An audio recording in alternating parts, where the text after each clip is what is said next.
Welcome to another, I guess this is the first dedicated Q&A. So, welcome everybody. And let me know if the audio is good or if you guys can hear me. And we were talking about is my second live stream. It was the day after Election Day, where I said Wednesday nights, we could use it to be like a Q&A session. So you guys, thanks, Jay. Jay says audio is good. So that is good to go. But yeah, this will be just kind of dedicated for you guys to ask questions. It could be gun related, legal questions, at least the best of my knowledge. Thank you for your support. USA Patriot, 1776. It is Veterans Day. So, yeah, that's, I guess one of our federal holidays, and everybody kind of celebrates it differently. Not to be confused with Memorial Day, which happens in May. But Veterans Day actually originally started as Armistice Day. November 11th is the armistice of when, in 1918, they stopped all hostilities, at least the fighting, and World War I eventually came to an end legally, which just kind of snowballed or created something even worse than the beginning. But some places around the world, if you guys are in Europe, you can confirm this, but yeah, there's a lot of places on Earth that still refer to it as Armistice Day, at least in America as a federal holiday. We regard it as Veterans Day. So there you go.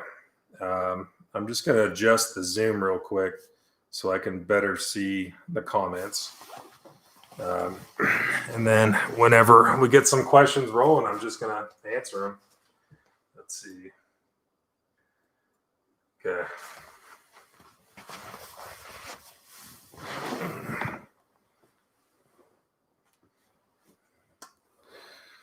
Okay. First question, what do I think about the 17th Amendment? That's one of my pet peeves. I've mentioned it before here. And that is the constituents of the state actually electing the two senators that are going to represent the state in the federal government. Before the 17th Amendment, you would elect your congressman in terms of the House of Representatives. You would represent your district congressman or congressperson. And then the state legislature would elect who the two senators were. And the two senators were most concerned about representing the states at the national level in the federal government in Washington, D.C. And since the 17th Amendment, I guess there's more how they get into office and how they get a job is not how good of a job they're doing representing the state. It's more about, I call it ambulance chasing of what we are just in that state most concerned about at any given moment. And that's the job of your local district congressman, your town council, who you elect as your county sheriff, all of that local stuff. So to do that on a state level, I feel like it's kind of changed the nature of what a senator was supposed to be, which was to represent the state. And if they were doing a good enough job, then the state legislature would vote for them again to continue to represent the state. And now it's just we the people. So getting back to the question, that's what I think about the 17th Amendment. I think it kind of diminished power from the states, where the two senators from each state kind of just became, two votes for one party, or just votes in general. You see it most highlighted for Supreme Court hearings, and day in, day out, outside of big things like that, it was supposed to be just two senators representing their state. And if the state legislature thought they were doing a good enough job, they would stay. And if they weren't, they would go. So in some ways, yeah, I feel like the 17th Amendment repealing that would kind of bring more states' rights, or at least state representation in DC, more than what we have now. So that's more of a personal opinion on that. What are my thoughts on Roscoe manufacturing? So when we can get them, we do carry in the shop. We do carry Roscoe sauce packs. So those are going to be like 11.5-inch barrel AR pistol kits, 300 blackout, 5.56. I've been impressed with them. They're using nitride, which is kind of, nitride has become the standard barrel and bolt carrier group steel finish, whether it's gas blocks, barrels, bolts, or bolt carriers. I still personally prefer phosphate with chrome lining inside the carrier and inside the bore. But nitride, I think, has proven itself definitely at this point, and I understand why more manufacturers use it these days, because it's actually a much cheaper process than phosphating and chrome lining, even though you pay more, or they charge more for nitriding just because it looks shiny, but it's actually a really cheaper process. Roscoe was good enough that Sons of Liberty Gun Works, which holds itself to a very high manufacturing standard, they actually use some Roscoe barrels in some of their builds, depending what rifle or SBR or AR pistol that you would potentially want to buy from them. Some of them actually do use Roscoe barrels. So if it's good enough for Sons of Liberty Gun Works to use them, I imagine they're probably doing pretty good on top of what I've seen in the shop. So I wouldn't have too many concerns about Roscoe manufacturing, at least from everything we can see so far. The Senate is the higher chamber. So that's Article 1 of the Constitution. We're talking about how it's going to be a bicameral Congress. The Senate was supposed to be the higher, at least it's the final touches, and they deal with things like confirmation hearings for Secretary of Defense, Supreme Court Justice, and it comes down to, out of 100 senators, there's got to be a majority to pass or confirm someone in, just like we saw with Amy Coney Barrett. And if there's some kind of tie, then the vice president has to break the tie. That's one of the vice president's powers and duties. So the House of Representatives is more of kind of a, I guess, representation across the country. The senators, when it comes to getting things done in DC, that's more, I don't want to say the final answer, because the final answer is the executive, who, if the House and Senate manage to agree on the same thing and then send it up to the executive, that's kind of the final measure on that for the most part. Let's see. Did you get a degree in U.S. history? So I went to Virginia Military Institute. I have a bachelor's of arts in history. It did not specify U.S. history. So it's just kind of an across the board bachelor's in history. And I was starting to see the turn of it when I was going there from 2007 to 2011. But I mean, these days, if you really care and you're interested and history is your passion, there are so many great books that you can read, so many great YouTube channels you can tap into, so many great podcasts. Dan Carlin's podcast, absolutely outstanding, that I think people can get the same, if not better, level of education just from independent study, as opposed to paying all that money and going out there to do it. So, that's a side note on that. But yeah, I do have a degree in history. Moving on to Jay, just got the complete 10.5-inch upper today. Is it 5.56? It sounds like it is. Yeah, I wouldn't be too concerned about Roscoe. Like I said, everything I've seen so far, pretty good to go. Last week I asked you about 75th Ranger Regiment, and you said that they were essentially super soldiers. What do you think that? What do you think that they would say about that?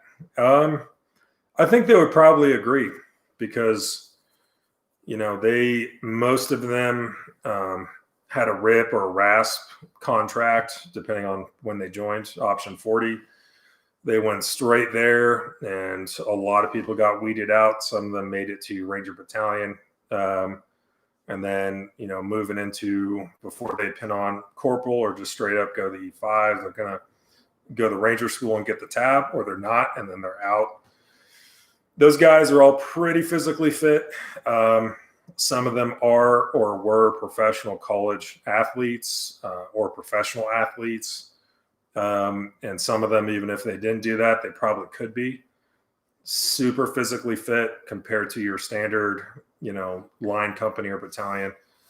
Lots of more schooling and education. You'll find a lot more bachelor's and associate's degrees in education at large in Ranger Battalion. They're all super physically fit. They have a lot of Army schools, airborne, air assault, obviously Ranger School, RSLIC, which was an awesome school. Halo, mountain warfare, foreign weapons. I mean, you name it. So at the end of the day, with the Ranger Battalion, you're dealing with guys who, and also the funding, like mission task work, like mission set overseas or downrange with their ROEs and their mission sets. Yeah, Ranger Battalion is basically like an 11 Bravo standard line battalion on crack. Everyone is physically fit, well-trained, educated, have a lot more schooling, a lot more funding for a lot better equipment and technology. And it's also a culture thing. It very much is too. So they have all of that going in the right direction for them. So, but it's definitely tough. Those guys were pretty hard dudes. So let's see. The left is pretty clear about their line in the sand and what they'll do when you cross that line. What's our line and what should we do when it's crossed? I feel like it has been several times over. I guess it's kind of, I don't want to say ambiguous wording, but that's not as specific, I guess, as we could be. So I guess further clarification would be needed before I assume anything. So looking for maybe a follow-on comment from that. Do I think of DC becoming a state or a District of Columbia? I don't necessarily see that happening as much. It's kind of like you'll see that too with Puerto Rico, that you see it come up every couple of years. We need to make Puerto Rico a U.S. state. And I just don't think that's realistic for actually happening. So I guess, we could be totally wrong and may just have to wait and see, but I don't see either of those camps. I don't see it going down like that. I wonder why the Supreme Court of the United States was never capped at a certain number. Do you think we need to make an amendment about this? There's a number of amendments. It'd be nice to make. It's been since like after the Civil War that we had a change in the number of justices on the Supreme Court. I do think 9 justices is kind of ideal because it can allow you to have a tiebreaker for the 5 decision. It's a number, I think, that's high enough to allow enough of a refresh rate. I mean, President Trump getting to successfully nominate and have 3 justices confirmed on the court in 1 presidential term, a little bit outstanding. Doesn't always happen that way, but having 9 justices does allow enough of changes at a certain point. So, I guess you could do like some South American dictatorship general guy who wants to put on like 150 justices on the Supreme Court. I guess theoretically you could do that. There is no constitutional cap on how many justices there's going to be. It would not take a constitutional amendment to increase the number of justices on the Supreme Court. That's a standard bill that would go through the House up to the Senate. They agree on it, and then they send it to the president. So at that rate, do I think we need an amendment? I would not be opposed to it. I don't know if we necessarily need it because, if you have, like in this current example, you have a writer leaning sway on the Supreme Court. So left or leaning politicians and whatnot would be interested in maybe enhancing the number. But it's just kind of the ebb and flow, and it's also, if you have a Republican controlled Senate, then a bill trying to make its way up to turn it into 12 justices or 15 justices, that's not going to go anywhere. And then you even have like the Joe Manchins of the Senate. So he's one of the Democrat senators from West Virginia, but look at how he votes, kind of a Democrat in name only.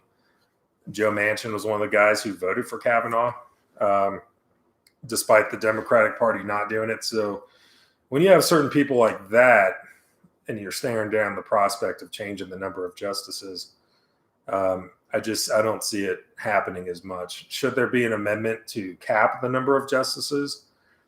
I guess if it becomes such a political issue that we need to go there, I would not be opposed. But I guess we'll just have to see.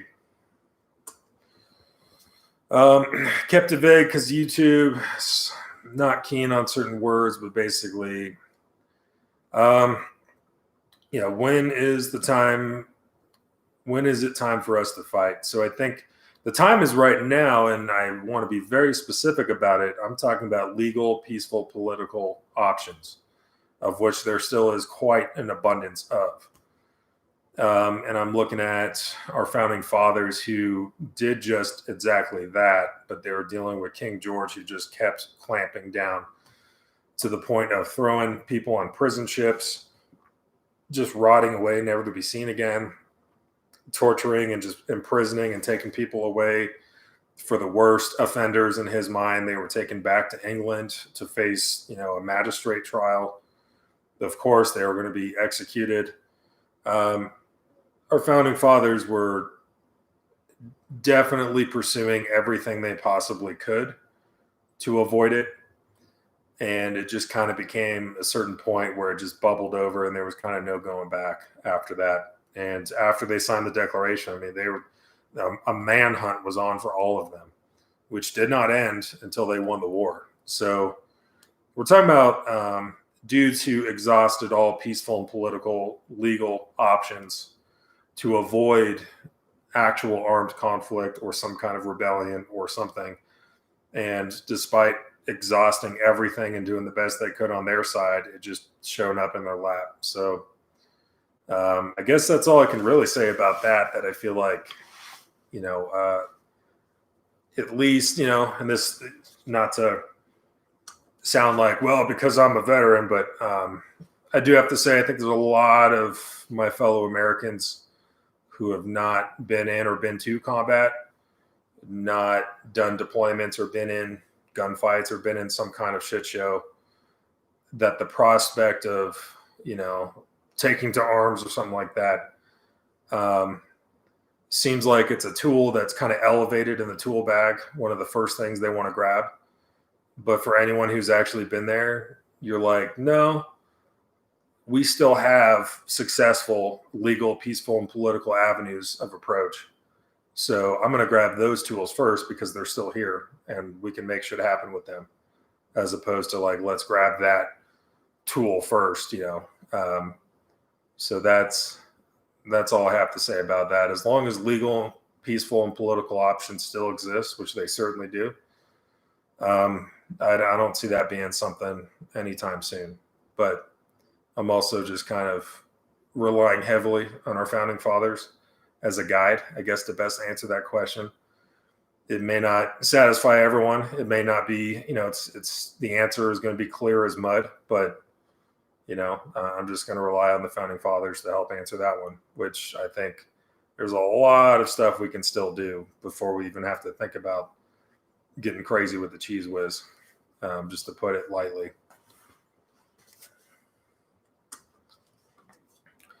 When am I going to post my 3-hour Constitution almanac?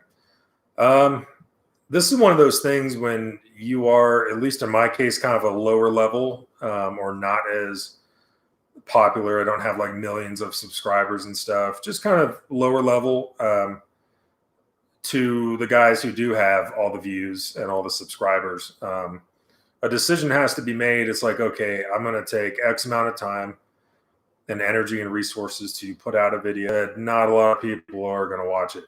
Um, it's one of those things. So I am interested in it. I have been putting, I like to chunk down my time into 20-minute blocks of things that I do. I've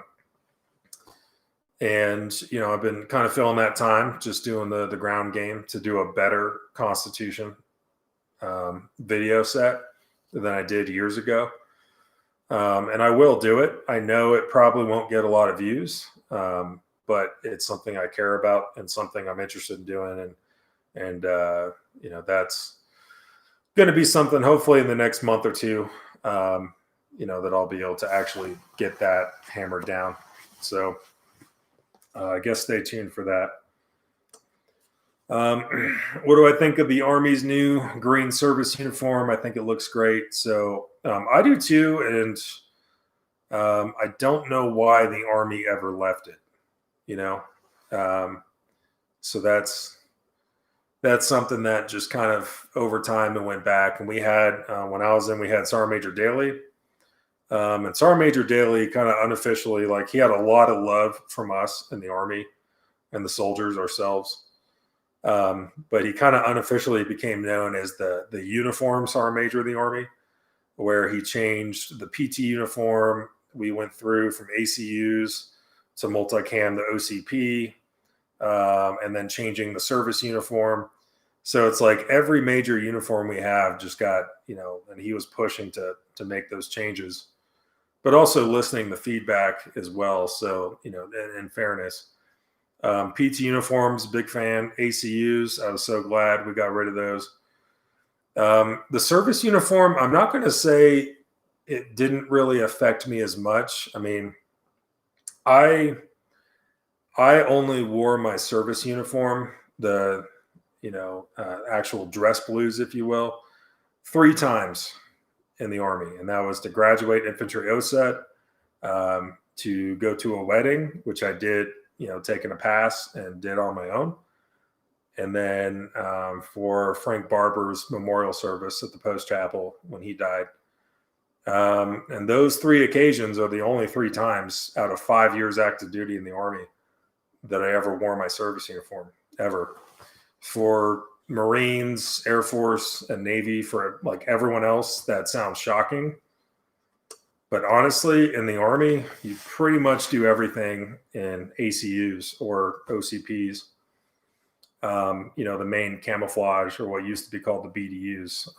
If you're not PTing in the morning, which you do in PT uniform, you pretty much do everything in ACUs or utilities, OCPs. So it's cool that the Army changed the uniform at the Pentagon for, national moments or color guards or national ceremonies and stuff, where you're going to see Army service members there, generals or color guard members, and they're wearing the new Army service uniform, the pinks and greens, or pinks and tans. It's cool to see that, but for your everyday soldier, it just, the only effect it had is now you got to buy hundreds of dollars worth of a new uniform.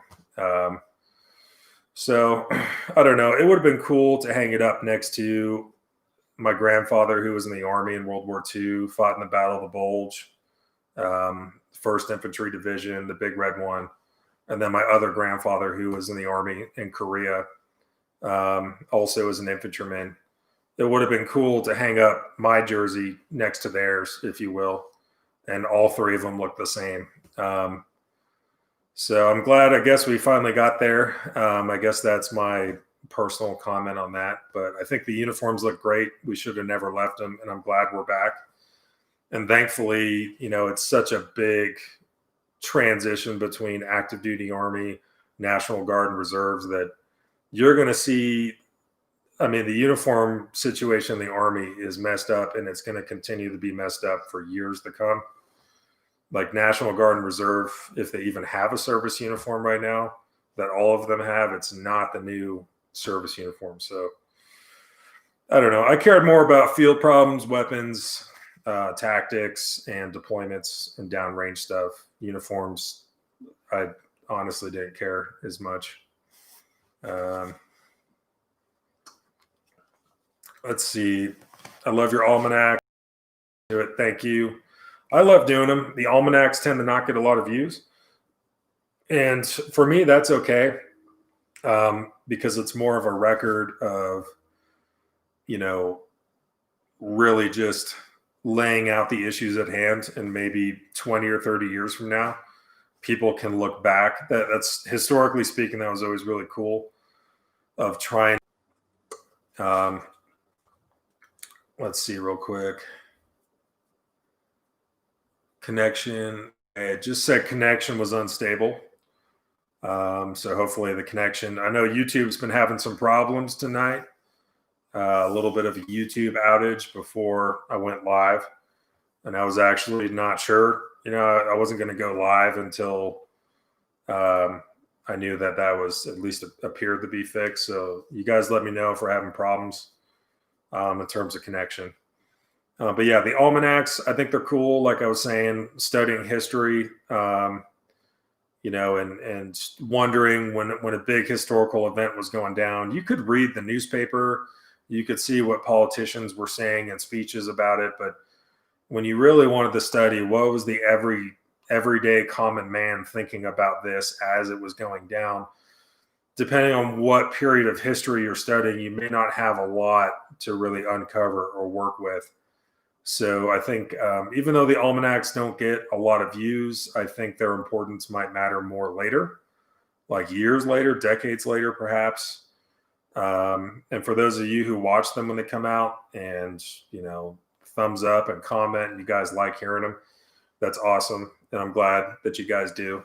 So I guess that's enough about that. What exactly did you do in the military? You said you worked with the SEALs, I think, last week. That's true. So I came in on an 18 X-ray contract. Had some issues at Airborne that got me dropped from the school. So I became an 11 Bravo infantryman. And when you become needs of the Army like that, and you're just hanging around at Airborne Headquarters Company, you're basically just waiting on orders to go anywhere. You could go to Fort Hood, you can go to Fort Drum, you can go to Fort Carson, you could be mechanized, you could be light infantry, you could be whatever.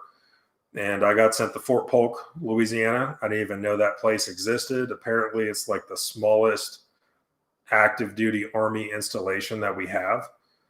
Found myself going into, and there's a longer story on that. I don't know if you guys want to hear it, of linking up with one of my brother rats from VMI, who was a first lieutenant, just got off the recent Afghan deployment. He was an artillery lieutenant, and he saw that I was showing up at Fort Polk, so he showed me around, and that kind of a fun story on that.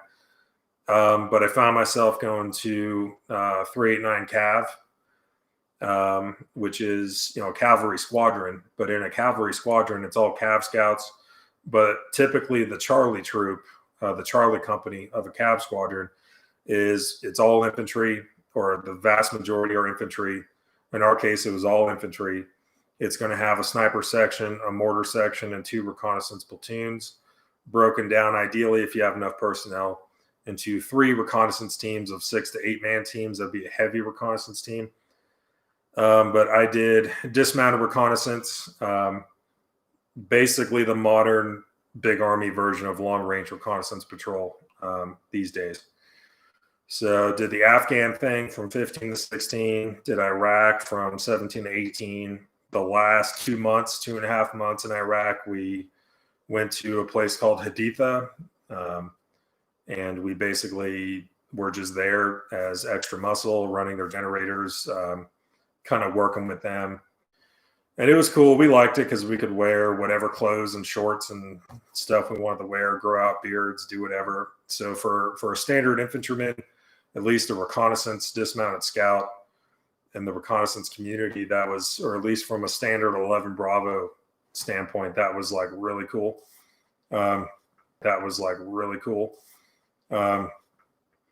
My last thing I did was after Iraq, we did the El Paso border mission. So we went to El Paso, Texas to do the border mission, which was kind of its own interesting situation there, working with border patrol and customs and border protection, all that.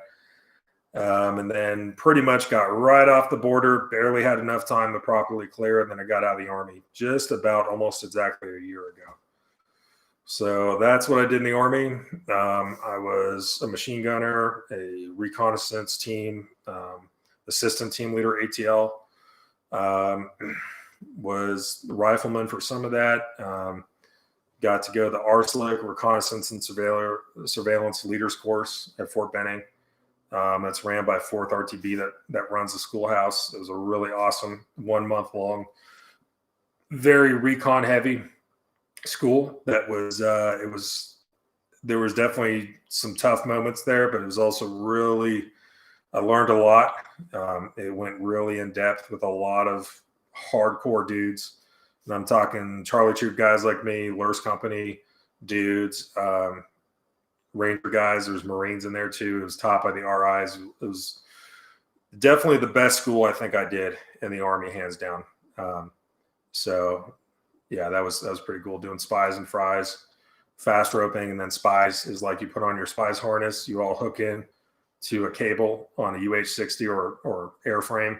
And then it's just like just a rope with a reconnaissance team just dangling on it, flying through the air.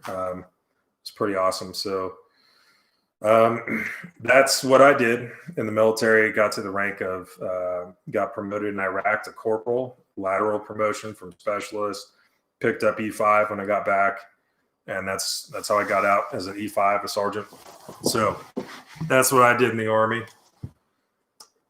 When you join the Army, I mean, you don't get to choose what unit you're going to go to unless you volunteer for a Ranger contract and you successfully complete their training. But if you're a standard 11 Bravo active duty contract, don't really get a lot of say in what unit you're going to go to. You're not going to get a say what brigade of that unit you're going to go to. You don't get a say in if you're going to deploy or not. In my case, I showed up to Fort Polk. We were 4th Brigade, 10th Mountain, got reflagged, the 3rd Brigade, 10th Mountain, and we were facing an Afghan deployment coming up 5 months later. So I had, getting out of basic training, had about 5 months to learn as much as I could before we were leaving for Afghan. So yeah, that's kind of what I did in the Army. If you have any more questions, let's see. What do I think about Black Rifle Coffee? I think they're awesome. So Matt Best and Evan and the Black Rifle guys, they'll come in to the gun range every so often. With COVID, it kind of slowed down. But if you ever see Black Rifle Coffee on their social media where they're shooting guns, 100% guaranteed it's a Ready Gunner. Where I work, we have a Black Rifle Coffee franchise in there. The owner of Ready Gunner, Neil, served in the Rangers with Matt Best, so that's how they know each other. Evan is a really awesome guy. Spent a lot of time in government service, and what people don't realize is Black Rifle Coffee started from Evan, and Evan really has and had a passion for understanding, like getting super hipster about it in terms of what makes a good coffee bean, how do we roast it to make it right, and actually caring and getting in with the science and traveling to South America and other places of the world to actually see the climate and to see the beans being grown and to really just get down into the weeds about coffee itself. So it's a veteran-owned company. I support them 100%, and they're truly awesome, great guys. When they come in and we're getting ready for a film shoot, we get a lot of time to talk with them personally, and honestly cannot say I've had a bad interaction with Matt Best, Evan, any of those guys. Logan, I mean, they are rock solid dudes. So great to see another veteran owned company able to really get on the map and do something they actually care about for reasons that matter. So yeah. And plus I do drink their coffee because I like it. So, I mean, there's that. Why do some people argue that the Second Amendment was only for muskets? I think it's, if I'm trying to defend that standpoint, I would say, since the 18th century, things have changed. We don't have to worry about Indian attacks on the frontier. We don't have to worry about, the British Army rolling in and we need a militia all the time for that. We don't have to worry about this and that. Their argument is, the founding fathers could have never foreseen something like an AR-15 or an AK-47 pattern rifle that, could just dispense all these bullets in half a second.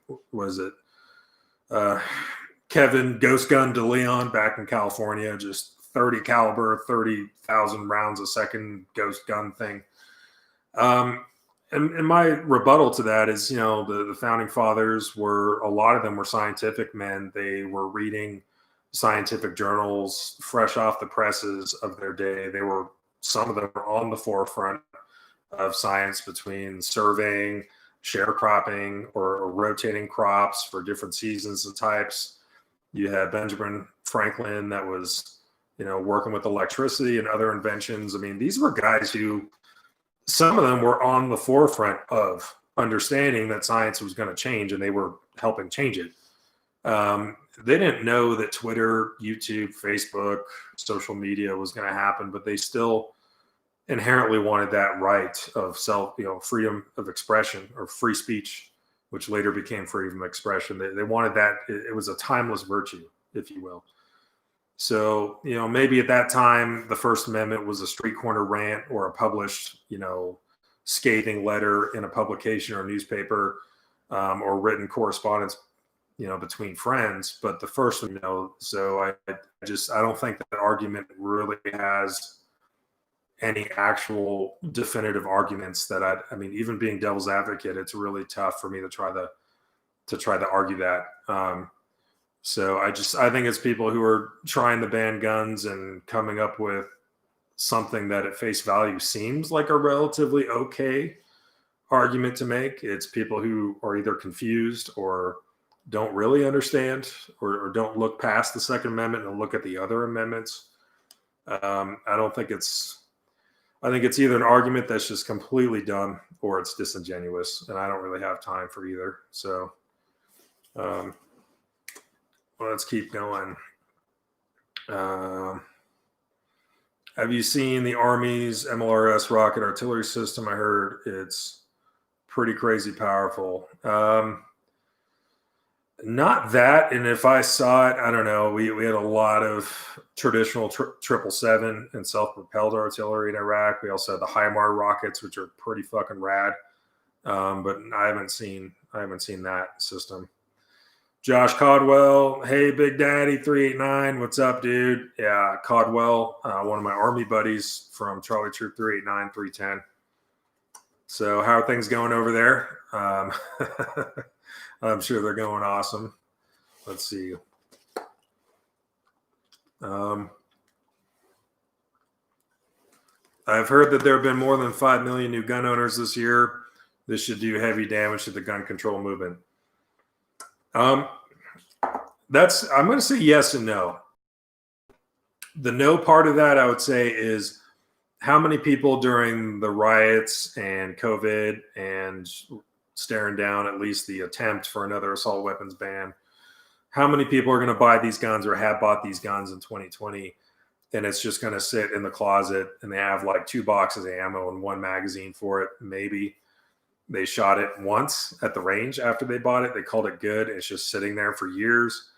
And when we reach more peaceful or stable times, in their estimation, they just forgot they even had it and they don't really care. How many of these new gun owners are actually going to start to get involved and actually care about their rights and start attending training courses and kind of becoming part of the clique, if you will. I guess the jury is still out. I think I've seen some new gun owners that are brand new and they've really gotten into it and they're doing local, just basic local level competitions and training and stuff. I think it's cool because if you went out and bought a gun and either you were in the middle, didn't necessarily care, or even on rare occasion, we'll get the person who was anti-gun and now they're coming in to buy a gun. At a future date, when the federal or state governments, in their lives are going to be trying to push for gun bans and things, maybe it gives them pause to think about, well, is this something I really want to vote for? Is this something I really agree with to, do that kind of ban? So yeah, at the end of the day, we'll see. One thing that definitely does help is based on Heller versus DC. I mean, you cannot on a federal level ban things that are in common use.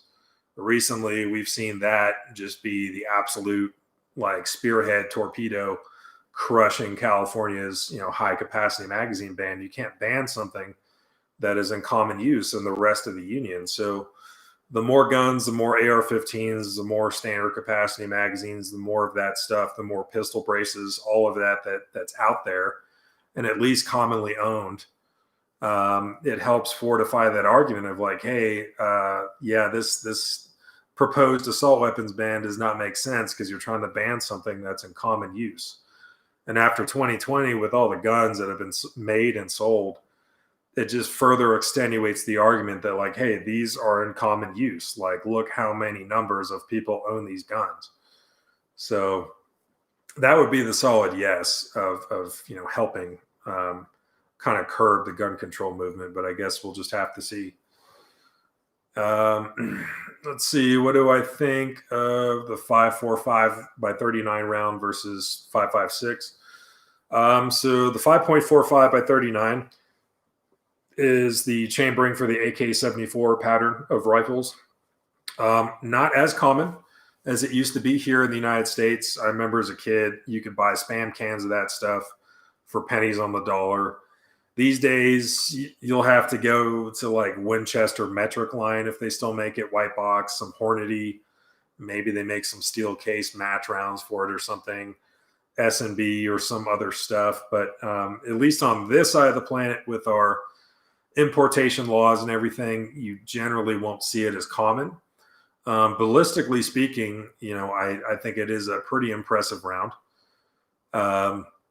It's just, it's the same way I feel about in ways like 224 Valkyrie or something where you look at the numbers, you're like, wow, this is such a great ballistically coefficient round. This is so great, but it's not common. So it doesn't matter how awesome it is. If I can't bulk purchase 1,000 rounds of it for $300 in normal times, like I can on 5.56, I'm not as interested in owning it. So I think the 5.45 by 39 is it's one of those rounds that it actually does have some merits. I mean, and even Mikhail Kalashnikov himself always thought the AK should have stayed in 7.62 by 39. It should have never moved to 5.45. Whether or not that's a good assessment or something we should follow through with is a different story. I think it is a great round. It's just, again, if it's not common and I can't buy it and I can't train with it, and finding the guns and the magazines that are chambered in it, at least on this side of the planet in our country, not really interested in having it, honestly. So let's see. Cade Miller, hello, huge fan. Love the content. Thank you. What are your thoughts on 5.7? Oh man, this is potentially about to take a dark turn. And sorry, I've also been pre-staging a little bit of adult beverage. So with the 5.7, I think some good things that happened. The Ruger 57 pistol, basically Ruger's 5.7 pistol that costs half the price of the FN 5.7. The CMMG Banshee that is doing 5.7 now with their radial delayed blowback. There's more firearms chambered in Guns that are in 5.7, it's going to become more common, probably more cheaper. Ballistically, I'm not really as interested. And it would excite me if I could legally, as civilians, if we could legally purchase armor piercing or armor piercing incendiary rounds. That would probably change the game if the 1934 NFA was repealed and I could get something like a select fire real deal P90. That would change things. But if I'm dealing with handguns and I'm dealing with AR pistols that are semi-auto only, and it's a round that's kind of expensive and hard to source, and I can't even get the real stuff, not really as interested. Things like the 4.6 for the MP7, which is awesome, but also the 5.7 and the P90. These are rounds that really are kind of predicated. The success is kind of predicated on the fact or the assumption or the need for you to have some kind of select fire lightweight carbine like the P90 or like the MP7, where you can just rapidly, like 900 round a minute rate of fire, you can slam 5 rounds pretty much into the same area very fast. And that's how you win with that cartridge. If you don't have access to that or a select fire full auto kind of deal, and you can't even get the actual rounds that you'd want to have,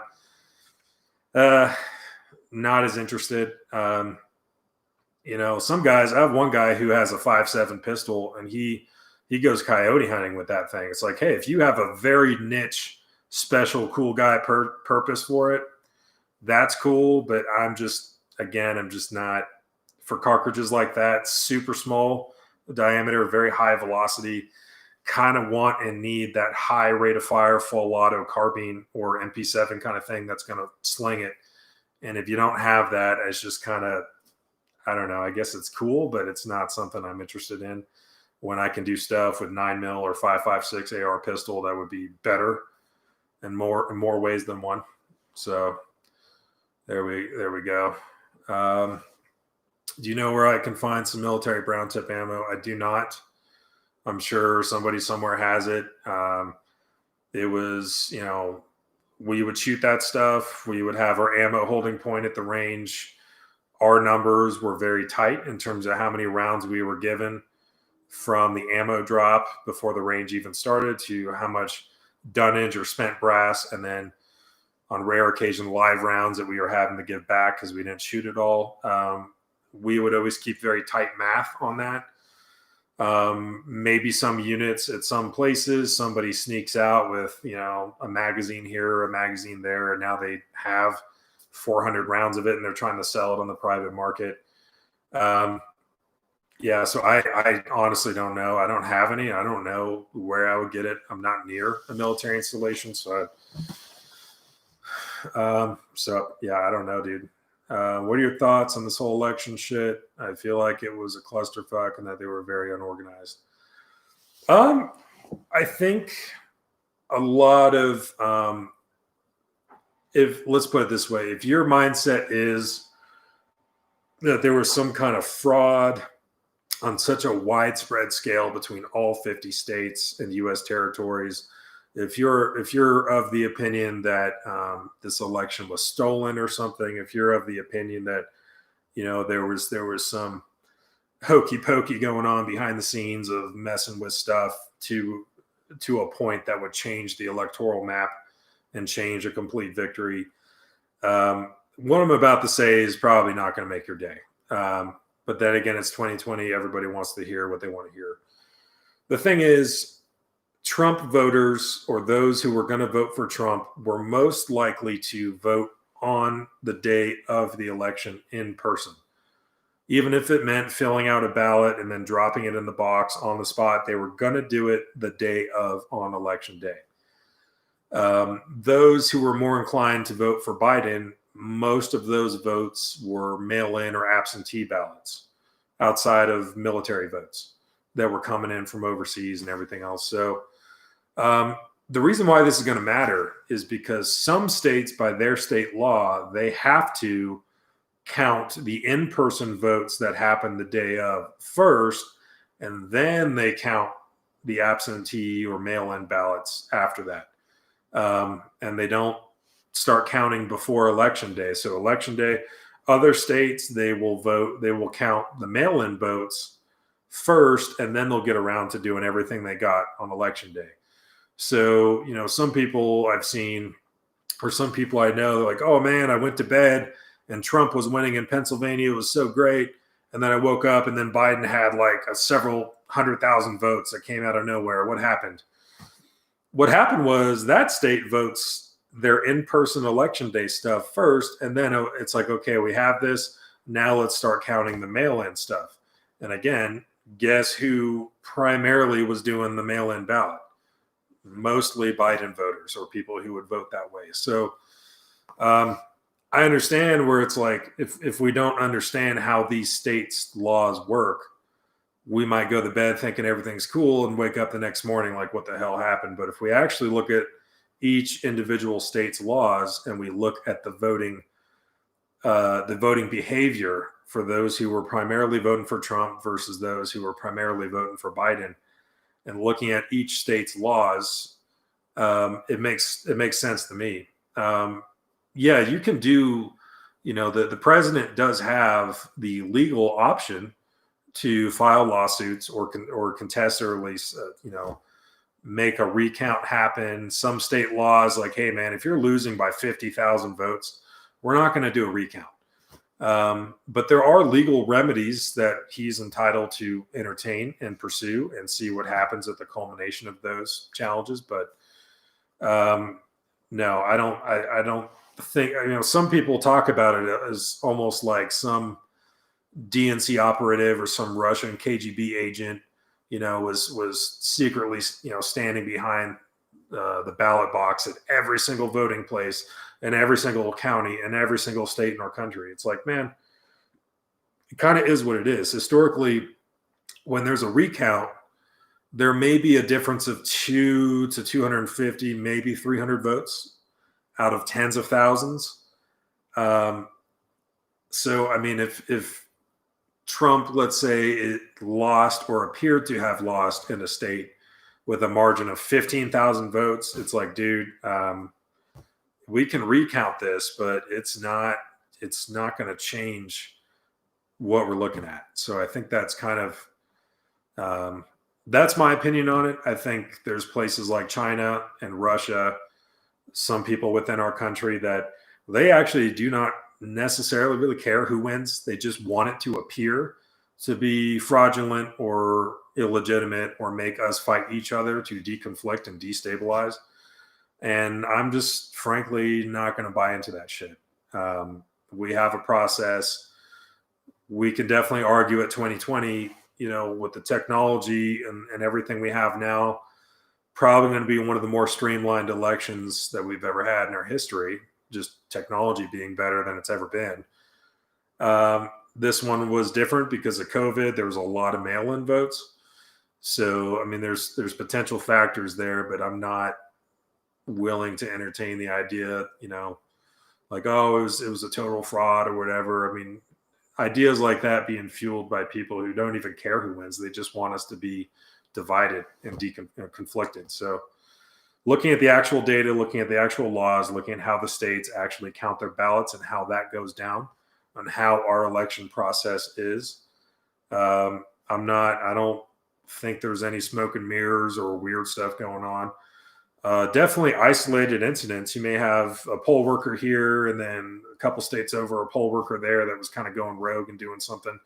Those people, most of them get caught and get fines and prison time. Those are isolated incidents, but some huge, massive amount of hundreds of thousands of votes that are changing everything with a trace, like, nah, dude.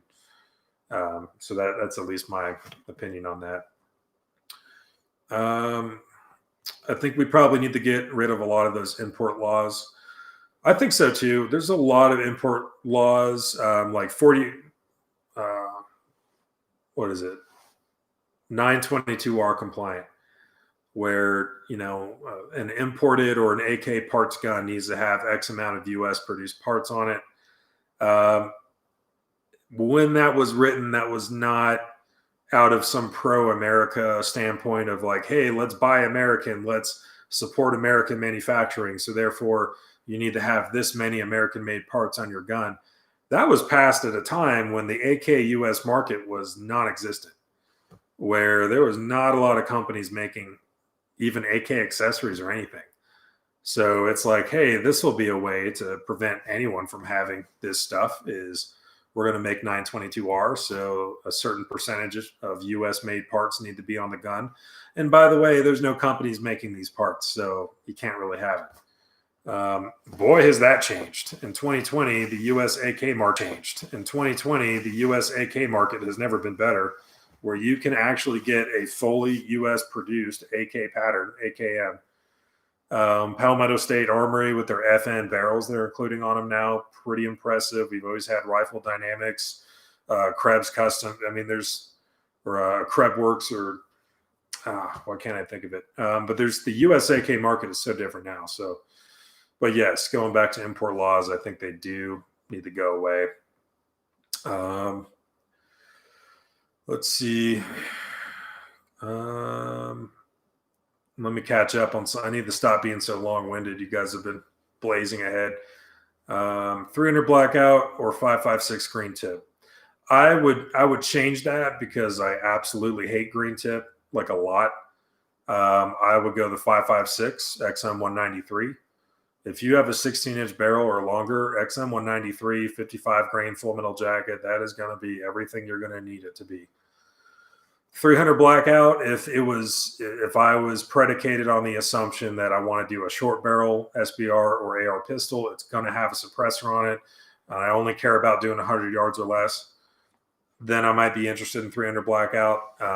But I'm not interested really in 300 blackout. I'm not interested in 5.56 green tip, like not even a little bit. So I would have to kind of maneuver around your question and say 5.56 XM 193 standard 55 grain stuff out of a 16-inch barrel or longer. Good stuff. Good to go. Let's see. What do you think of people open carrying rifles and shotguns in the stores? I think it's retarded. I think it's dumb. And I don't want people to get twisted on this. I forever and have and still will and always support our right to open carry. Never want that to change. Never want that to go away. Never want to make it illegal. I will always support that, and I believe it should just be our rights. If you want to open carry, let's do it. It's your right. Not backing down from that. The distinction I make is from a, I guess, strategic or tactical decision. Is it something I would want to do? Hell no. No. It's going to be freaking out a lot of people who maybe they didn't grow up with guns. They're not familiar with the law. They don't even know what they're looking at.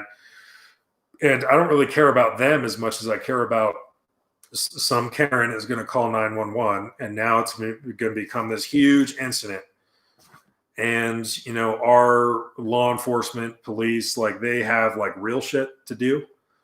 And if I want to be that guy who's going to open carry an AR into Target or something, I'm going to be tying up law enforcement resources that I think need to go towards other shit that actually is real crime and real criminals, people that really need help in real situations.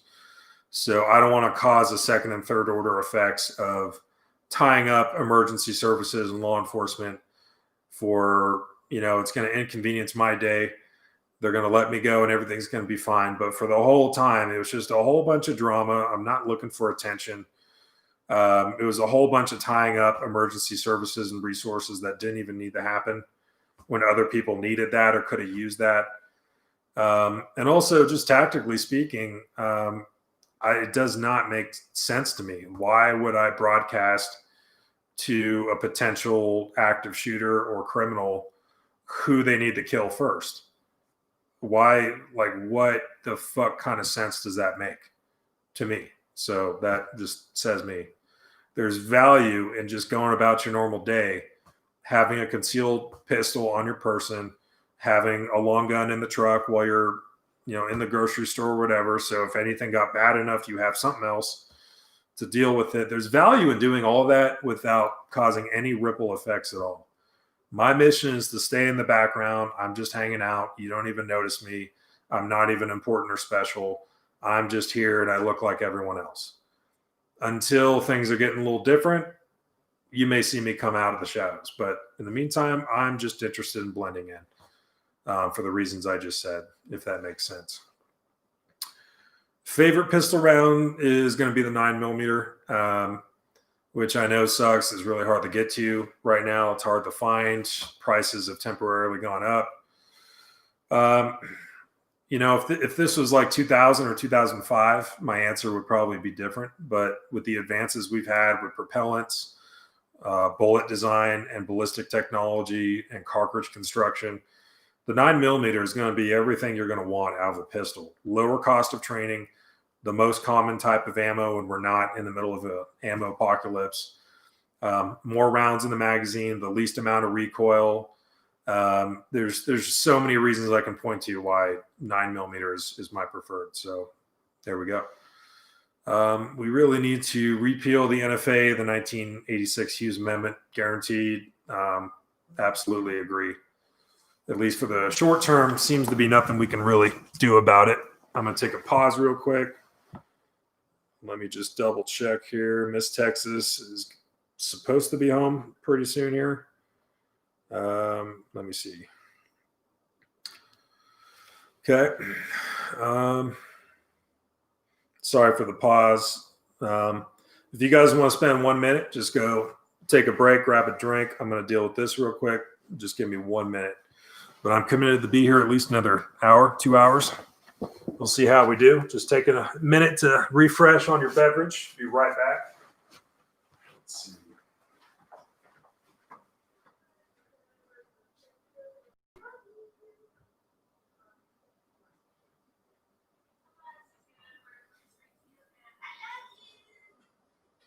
Hey, you'd love to do the live stream, but I guess not by the time we get this, I'm sure you're going to.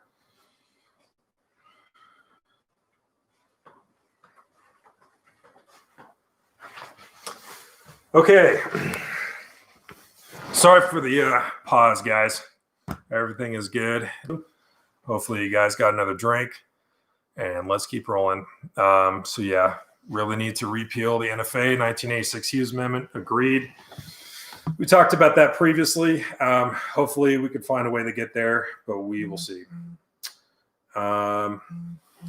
Let's see. My group chat at work is going off the chain right now. And I'm not in a position to go help and back up the line. So, okay. I think Biden won legitimately. I just think how it was handled was kind of sloppy. Let's be pulling a page from Ben Shapiro playbook. Let's be as specific as we can on that. What do we define as, or particularly what are we interested in referring to as sloppy? What is that? Let's refine that if we can. I don't necessarily disagree. I just want to know precisely what we're talking about. Do you still think that the Second Amendment will be all right if Biden does get in? I do think Biden is going to get in, and I do think the Second Amendment is going to be fine.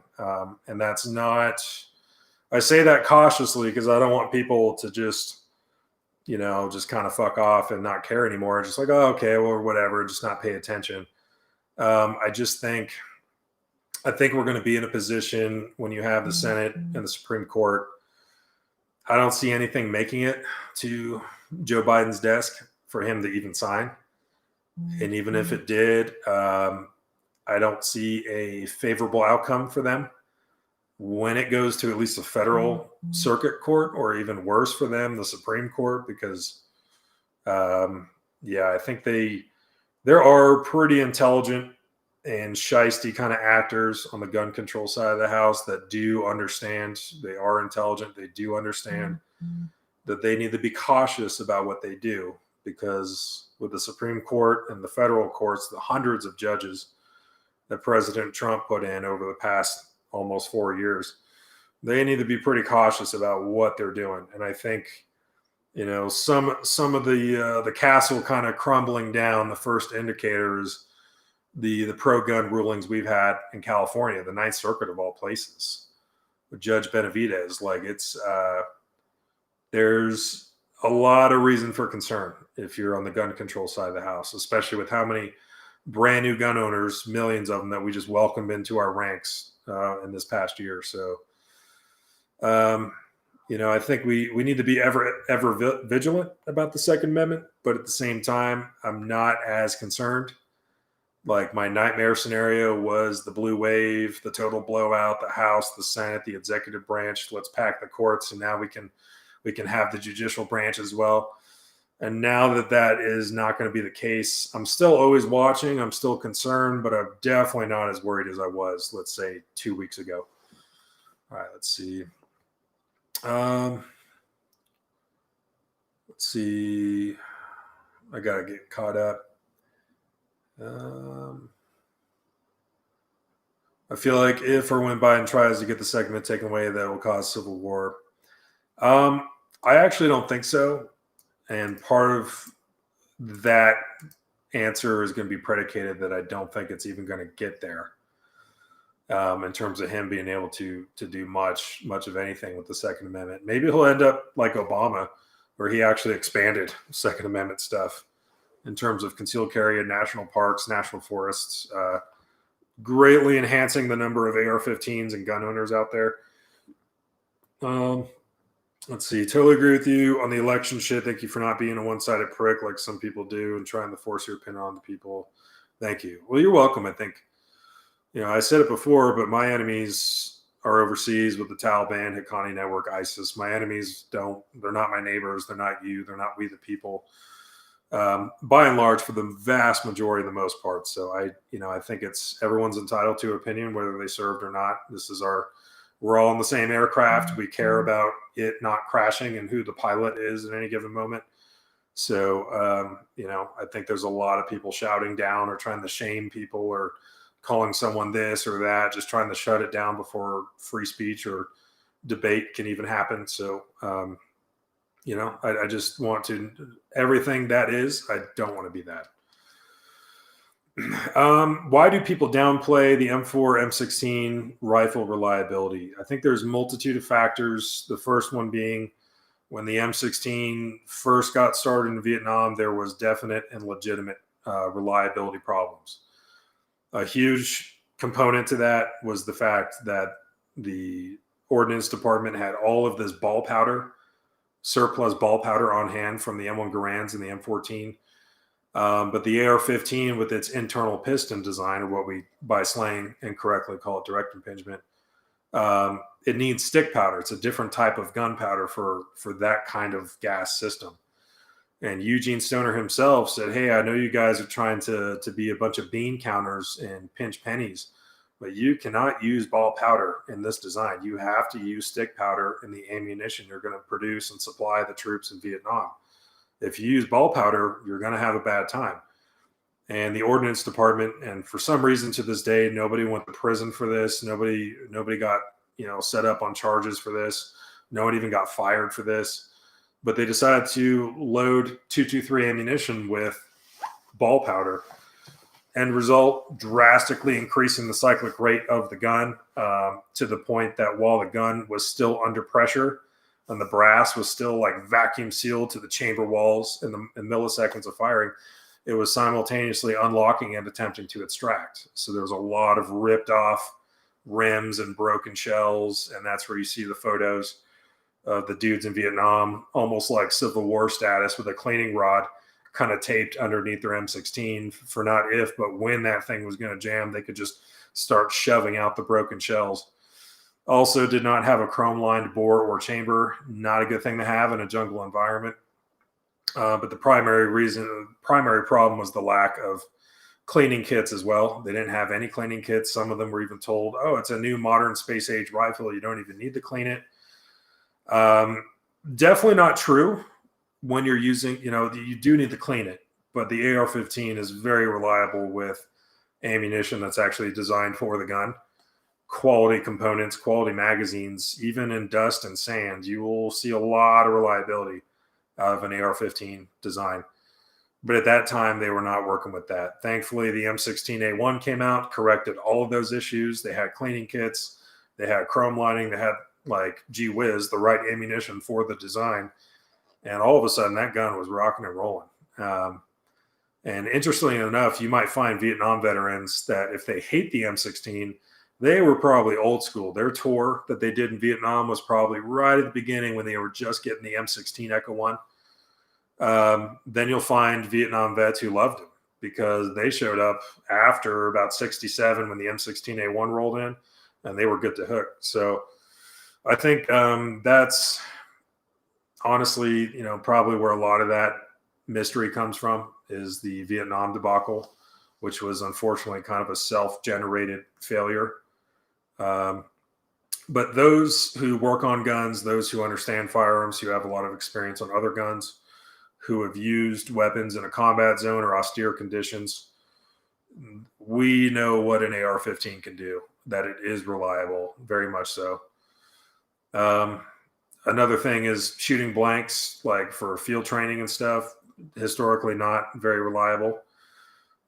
Using some bent steel lips, some metal government issued magazine that you got from the arms room got issued to you that, this thing has been kicking around for like 20 years and been stepped on and shit.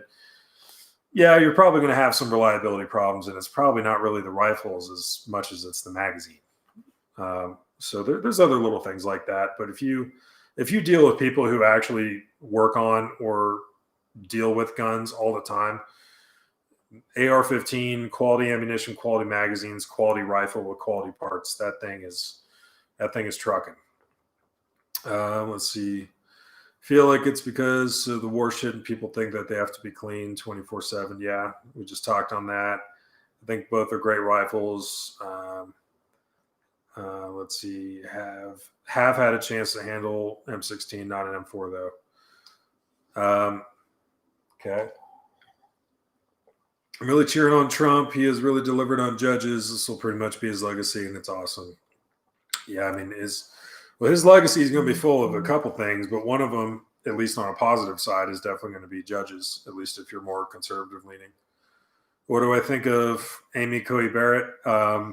From what I can tell, she's got a good background, good record. From what I understand, she clerked for Justice Scalia, which is a good sign. Justice will have, I don't really want to call them apprentices. They're officially called clerks, but they're kind of their assistants, but they're not just like, go grab me some coffee. Like if you're clerking for a Supreme Court justice, you need to have a legal mind, that you need to be firing on all cylinders. You need to be competent. You need to be ahead of your class and kind of a diamond in the rough out of a sea of anyone else who could be picked for that job. Also, you're going to tend to be more leaning towards that justice. So if I was Justice Scalia and I was looking for a clerk and I picked her, which he did, I'm probably leaning towards a more conservative leaning clerk, because that's the kind of justice I am. So all roads are pointing to a good sign. Of course, seeing her family and her husband, their adopted kids, their big family, being spiritual, being Catholic, this all fits into that more conservative minded role, which, it has people on the left just absolutely not happy. But at least I care less about the feelings. I care more about policy. And by a matter of policy, I think it's overall going to be a good thing. So that's it's all preliminary, but all things are looking pretty good with her. Plus, she's kind of younger. So we're talking decades on the court. So that's also, in terms of longevity, good to go. Let's see. Talking between commenters here. Let's see. What are your thoughts on bullpups? Not a big fan. If I absolutely had to use a bullpup or be issued one, or that's the only rifle I can own, I would lean into the Steyr AUG or a French FAMAS if I could get my hands on it. Out of any bullpups that I've ever messed with, between the Desert Tech stuff, the Tavors, the Steyr AUG, the French FAMASs we got to mess around with in Iraq with the French dudes out there, any bullpup that I've ever messed with, I was really impressed with the FAMAS and the Steyr AUG. So if I had to, I would have one of those two. But I don't like, reaching into my armpit to change magazines. If I did have a double feed or some kind of failure, I can't just tilt the gun 45 degrees and look straight into my ejection port if I need to visibly see it and visibly clear the weapon or see what kind of stoppage I'm having. There's a lot more stuff involved there depending on the design. And it's like, well, the advantage is you get a 16-inch or longer barrel for a smaller overall length package. And honestly, I don't really care about that. We have Marines in Iraq that were still using the M16A4. They still are. The M27 IR and stuff like that. I mean, these were dudes who were clearing buildings with muskets, and they got shit done. If I need shorter barreled stuff, I'm doing an AR pistol or just a multitude of stuff. The advantage of having that shorter overall length is not worth the disadvantage of reloading in my armpit, not being able to easily and abundantly see what is actually going on if there's a jam or malfunction. And also the trigger. You're going to have, just by nature of how it has to be, you're going to have a linked trigger and a bullpup. Bullpup triggers are historically just absolute trash. So if you don't like a mil-spec AR-15 trigger or a mil-spec standard AR-15 trigger pull, you are not going to like a bullpup. Let's just put it that way, if you care about trigger pull. So not a big fan. That's just one guy's opinion. Ruger 5.56 or Smith & Wesson M&P 15. Smith & Wesson M&P 15, 110% of the day and twice on Sunday. I am not very impressed with the Ruger AR 5.56. They do not even use a shrouded or full auto carrier. I've seen their front sight base, which is proprietary and weird, and they have the taper pins on top as opposed to the bottom like every fucking buddy else. Their Delta ring that holds in the handguards is this weird twisty gizmo thing that's polymer as opposed to let's just use the standard wellspring and Delta ring like everyone else. I've seen their front sight post is canted sometimes. It's like the bad, just awful Eastern Bloc quality control of garbage AK kit builds, but in the format of an American-produced AR. That front sight post, sometimes a little bit cocked to the left or right, and there's nothing that I can do about it as an armorer or, doing some gunsmithing stuff, trying to repair customer guns. And anytime I get those in, which unfortunately is at least once a month, it's like, dude, there's nothing like Ruger set the front sight base, and then they went ahead and drilled the taper pins and then installed these taper pins. Like, outside of just moving to a free-floating rail and a low-profile gas block, I can't correct this problem. And it's not really a cosmetic issue unless you're OCD. It's a functional issue. They will max out windage left or right trying to just attempt to zero this thing at 25 yards. And they just don't have enough windage left because that front sight is cocked over one way or another. They don't stake their castle nuts. I think if you're going to do a budget AR-15 or an entry-level AR-15 that would put you in a substantially better position, I would definitely go with an M&P 15. Yeah. Between those two, that's not even a contest. And hopefully someone from Ruger is watching right now, and I will tell you to fix your shit. But if you don't fix your shit, then it's just more jobs that see my bench and more pay. So there, take it what it is.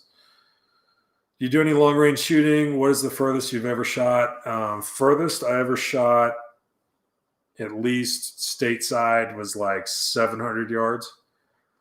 I'm really not a big long range shooter guy. Most of what drives me is also most of what I think is practical, which is close range, multiple targets, 270 degree range.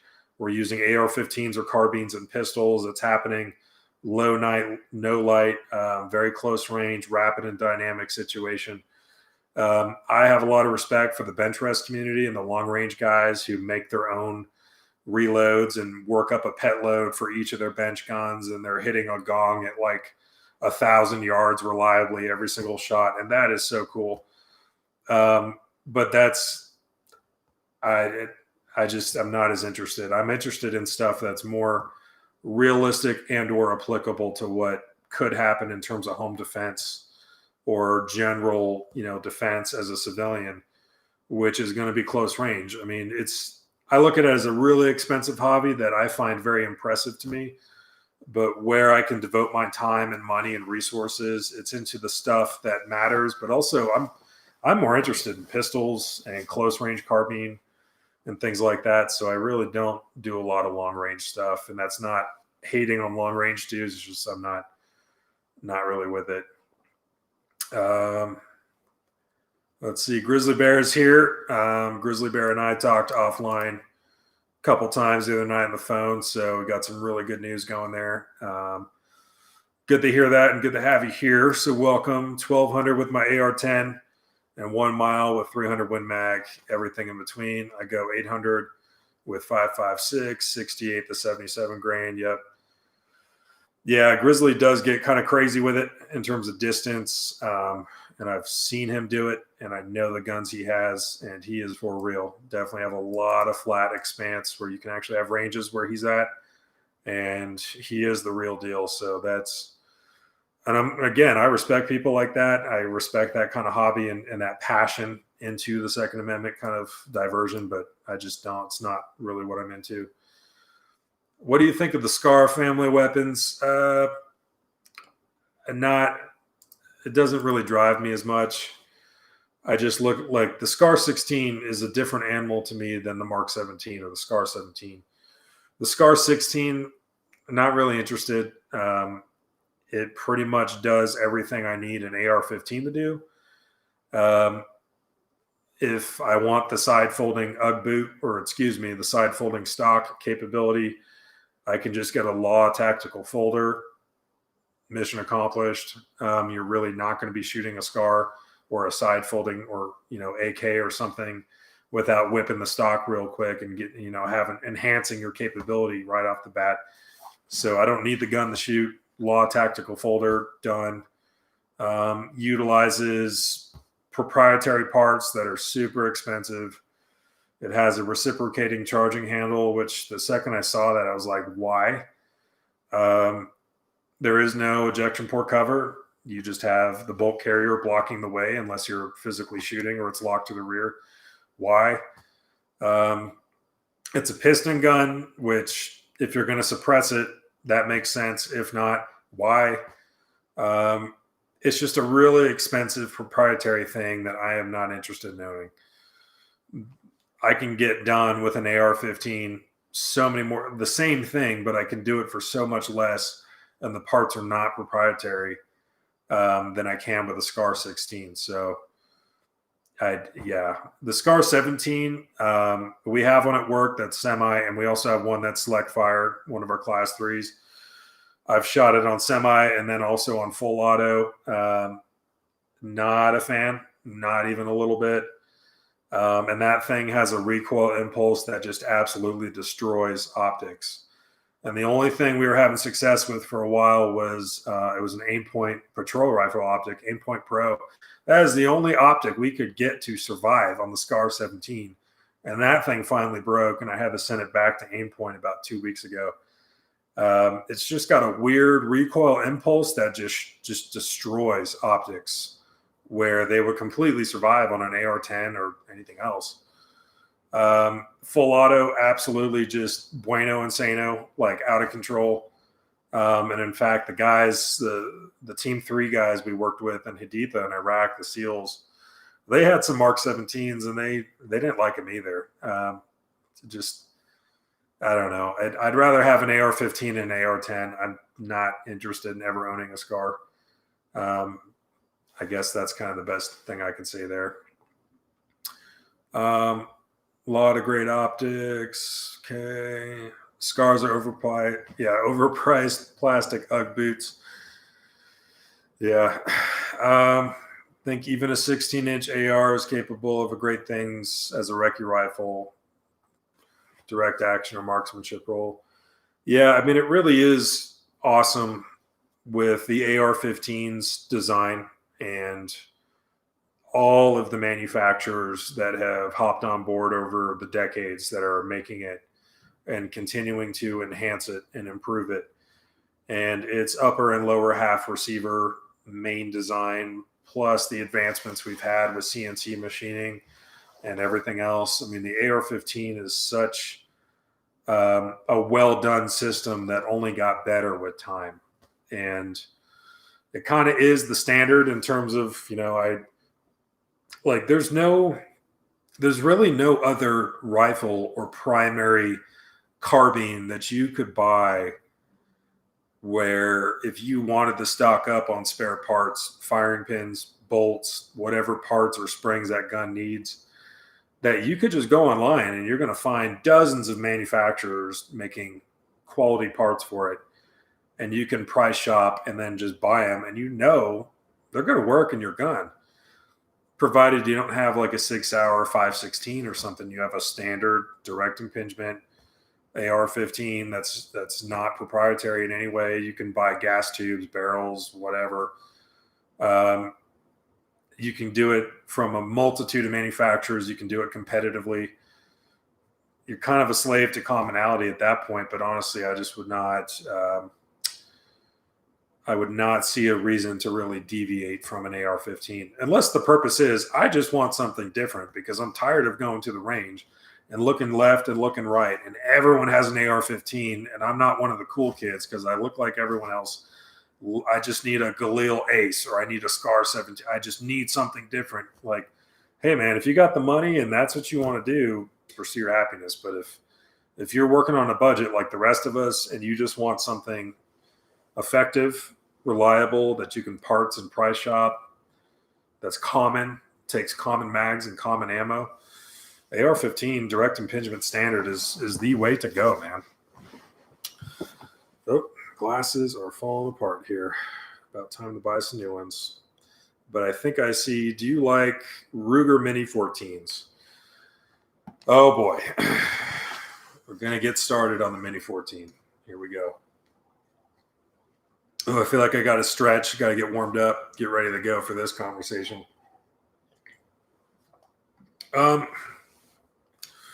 So I guess I'll let it out the gate from the beginning.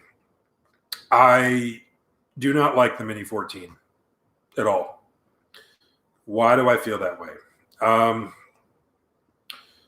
You're buying something. If you just want a standard Mini 14, I'm going to leave all of the anti-gun philosophy Ruger used to have and the direction the company had under Bill Ruger before he died. And all of the protectionist or, in favor of nobody needs a magazine more than 10 rounds. So we're not going to make any for the Mini 14 for our rifle more than 10 rounds. Nobody needs it. I'm going to leave all the drama aside for a second. And let's just talk about the design. Let's see, get a phone call. I'll return that later. We're dealing with something that goes after an M1 or an M14. Not the same to either of those, but relatively similar enough to an M14-ish. So we're dealing with a investment cast receiver with a barrel threaded to it. And then you're going to have a wood stock or a composite stock. You have the trigger guard, of course, that pops up and everything. Let's compare it to an AR-15. If I can find one and I buy a Smith & Wesson M&P 15 for $720, with that same gun, I could put on a 300 blackout upper. I could put on an 18-inch Mark 12 long-range precision upper. I could register it as an SBR, and now I've got a short option, put on the longer option uppers. I can change so much out, and I can get so much utility out of that gun just for that base price, and the design allows me to do it. Ruger Mini 14 standard ranch rifle configuration in its modern form, we're looking at $850. That's something where the caliber is never changing. That barrel is on that receiver, and it is what it is. The magazines are proprietary Ruger Mini 14 magazines. I can't just buy PMags or even government surplus metal mags like I can for an AR. I have to go towards Mini 14 mags.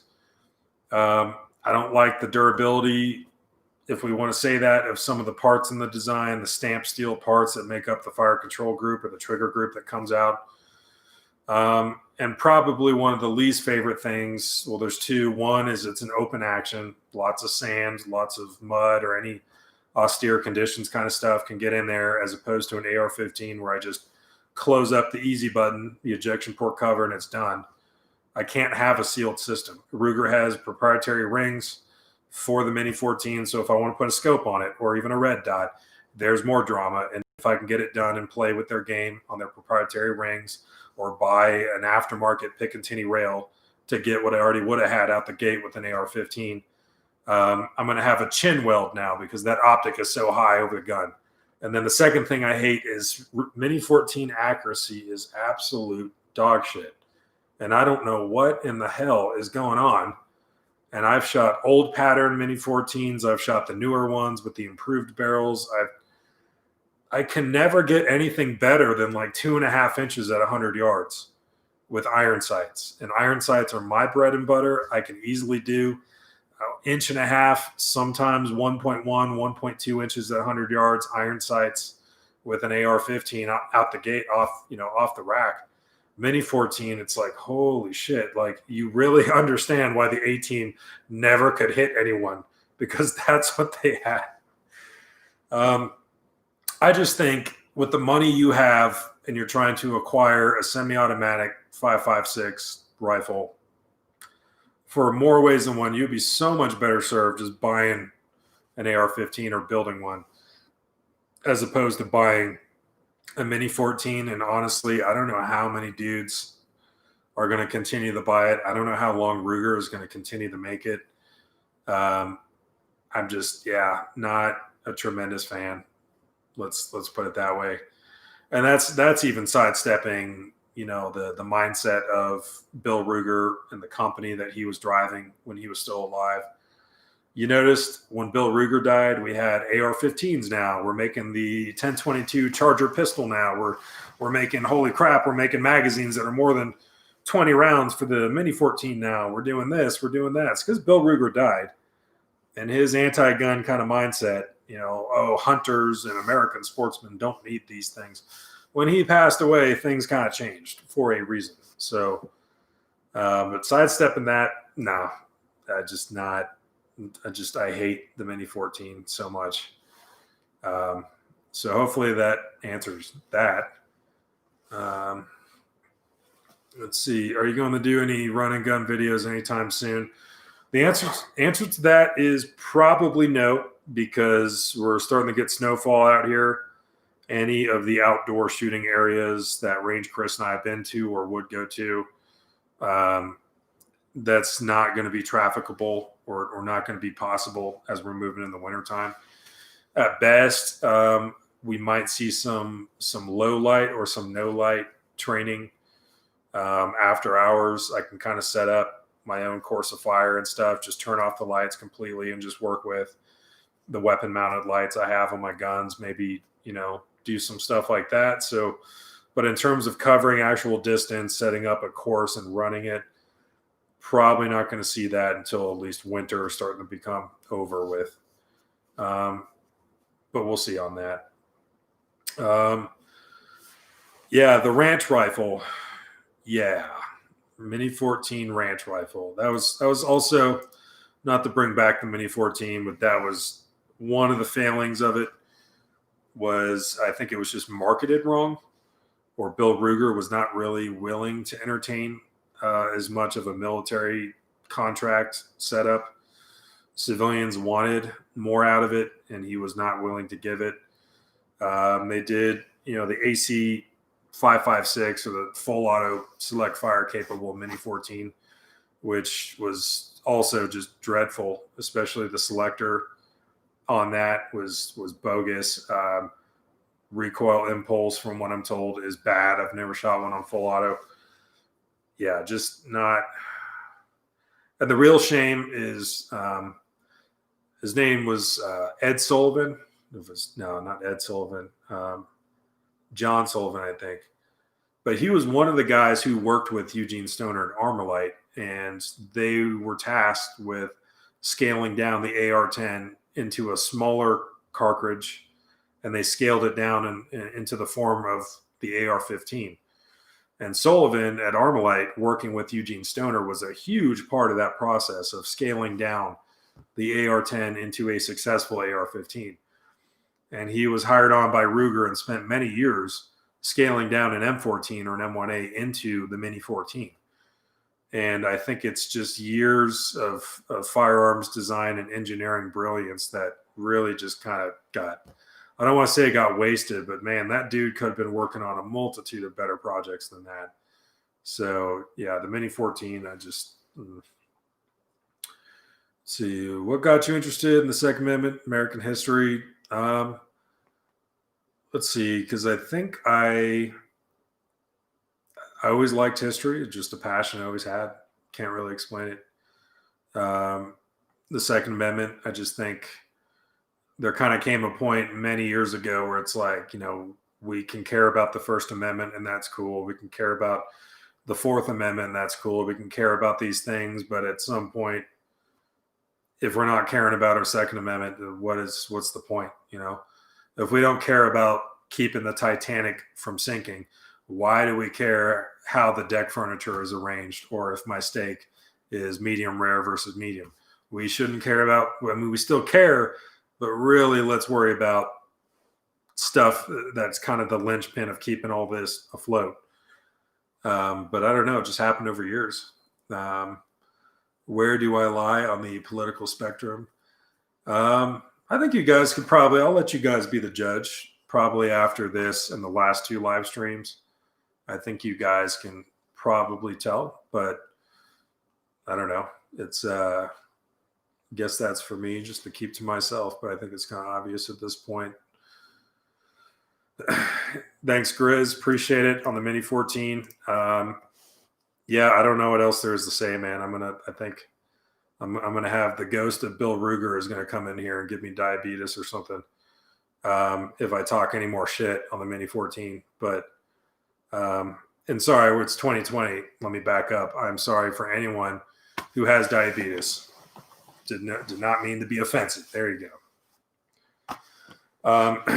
But yeah, that's how I feel about the Mini 14. It kind of is what it is, man. I just don't know what else to say about it. And actually, as a side note on the Mini 14, real quick, I have tried for the past 2 years now to actually do a Ruger Mini 14 review because I've had people asking for it. I've seen it in the comments here and there over the years. People have been wanting a Mini 14 review. And I've been trying because I'm not paying $800 for a brand new one. I'll even see them used for like $600. I'm like, dude, that is way too. I would pay $200 maximum is what I'd be willing to give up to acquire the Mini 14. And that's even too much. So I've tried for like the past 2 years, been kind of watching on Gunbroker, looking at pawn shops, looking at local listings. Haven't found one that was just absolutely cheap. I've tried. I don't know anybody who owns one. And the one guy I knew back in Louisiana who actually owned a Mini 14, I told him like, hey man, can I borrow your Mini 14 for the review? He's like, oh yeah, man, that's cool, whatever. But I told him, I'm like, in fairness, I got to tell you, I'm going to actually test it. I'm going to get data and we're going to see how it goes. But I'm going to tell you right now, I'm thinking based on my previous experience with it, I'm going to get data and we're going to see how it goes. But I'm going to tell you right now, I'm thinking based on my previous experience with Mini 14s in the past, I don't think this review is going to go well, man. And I might just kind of shit on it a little bit, like a lot. And then he backed out. He's like, oh, well, I don't want you to borrow my Mini 14 if you're just going to shit on it the whole time. So that was the one closest opportunity I had to borrowing a Mini 14 to actually give you guys a review. And it fell apart, but I just wanted to be very honest with that guy and tell him like, hey, man, I don't want you to get your hopes up. Okay, this might not be good. Do I watch Paul Harrell out of curiosity? Yes, I do. I think Paul Harrell is outstanding He is an awesome source of information. He does have real world overseas combat, but also, believe it or not, in the civilian world and a couple lawful self-defense shoots. So he is the real deal when it comes to using firearms or weapons in military service and also in civilian self-defensive encounters. I believe at least twice. I can't speak for him. He's very professional about how he showcases his findings and his material. Also, at the same time, he runs on. He's a little bit dry. He reminds me of some of the history professors I had in college, which I am totally down for. Like, if I see an upload from Paul Harrell, it's like a 45-minute feature-length presentation. I'm grabbing up some drink, grabbing the popcorn. I was just like, dude, let's fucking go. So I'm all about it. He showcases his data, and he likes, what I like about him too is he caters to, you know, people in Europe, people in California, people in parts of the country or especially the world that, you know, hey, you'd like to go out there and buy a Glock 19, but you can't. You can only have, you know, a revolver, or you'd like to have an AR-15, but you can only have a shotgun.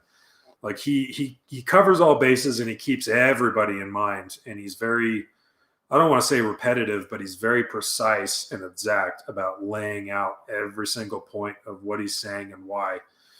And I don't think Paul Harrell is really maybe a great channel to recommend somebody if they're brand new in the guns. I don't think, unless that person is willing to sit there and watch the whole thing and just be a sponge and soak it in. But if you are willing to sit there and really soak it in and watch and learn, I think Paul Harrell is absolutely outstanding. So great recommendation, along with Forgotten Weapons as well. Of course, Gun Jesus. Love his channel, love his work. JLAC 2-box, the AR is truly America's rifle. It really is, man. It really is. Do you own many AK platform rifles? And he says, I'm an AR guy myself, but I tend to like everything. I own one AK. It's a Romanian produced Wasser 10, and I bought it pretty much a year ago. Yeah, just about 11 months to a year ago from now. This moment is when I bought it. And I was forecasting election stuff. So I'm like, okay, maybe like a year out before this, I'm going to buy an AK. I'm more of a definite AR guy, but you know, having at least one AK, or if you're a serious AK guy, at least having one AR, you know, is kind of a good thing. It takes a different caliber, which is common. Magazines are common. Parts are common.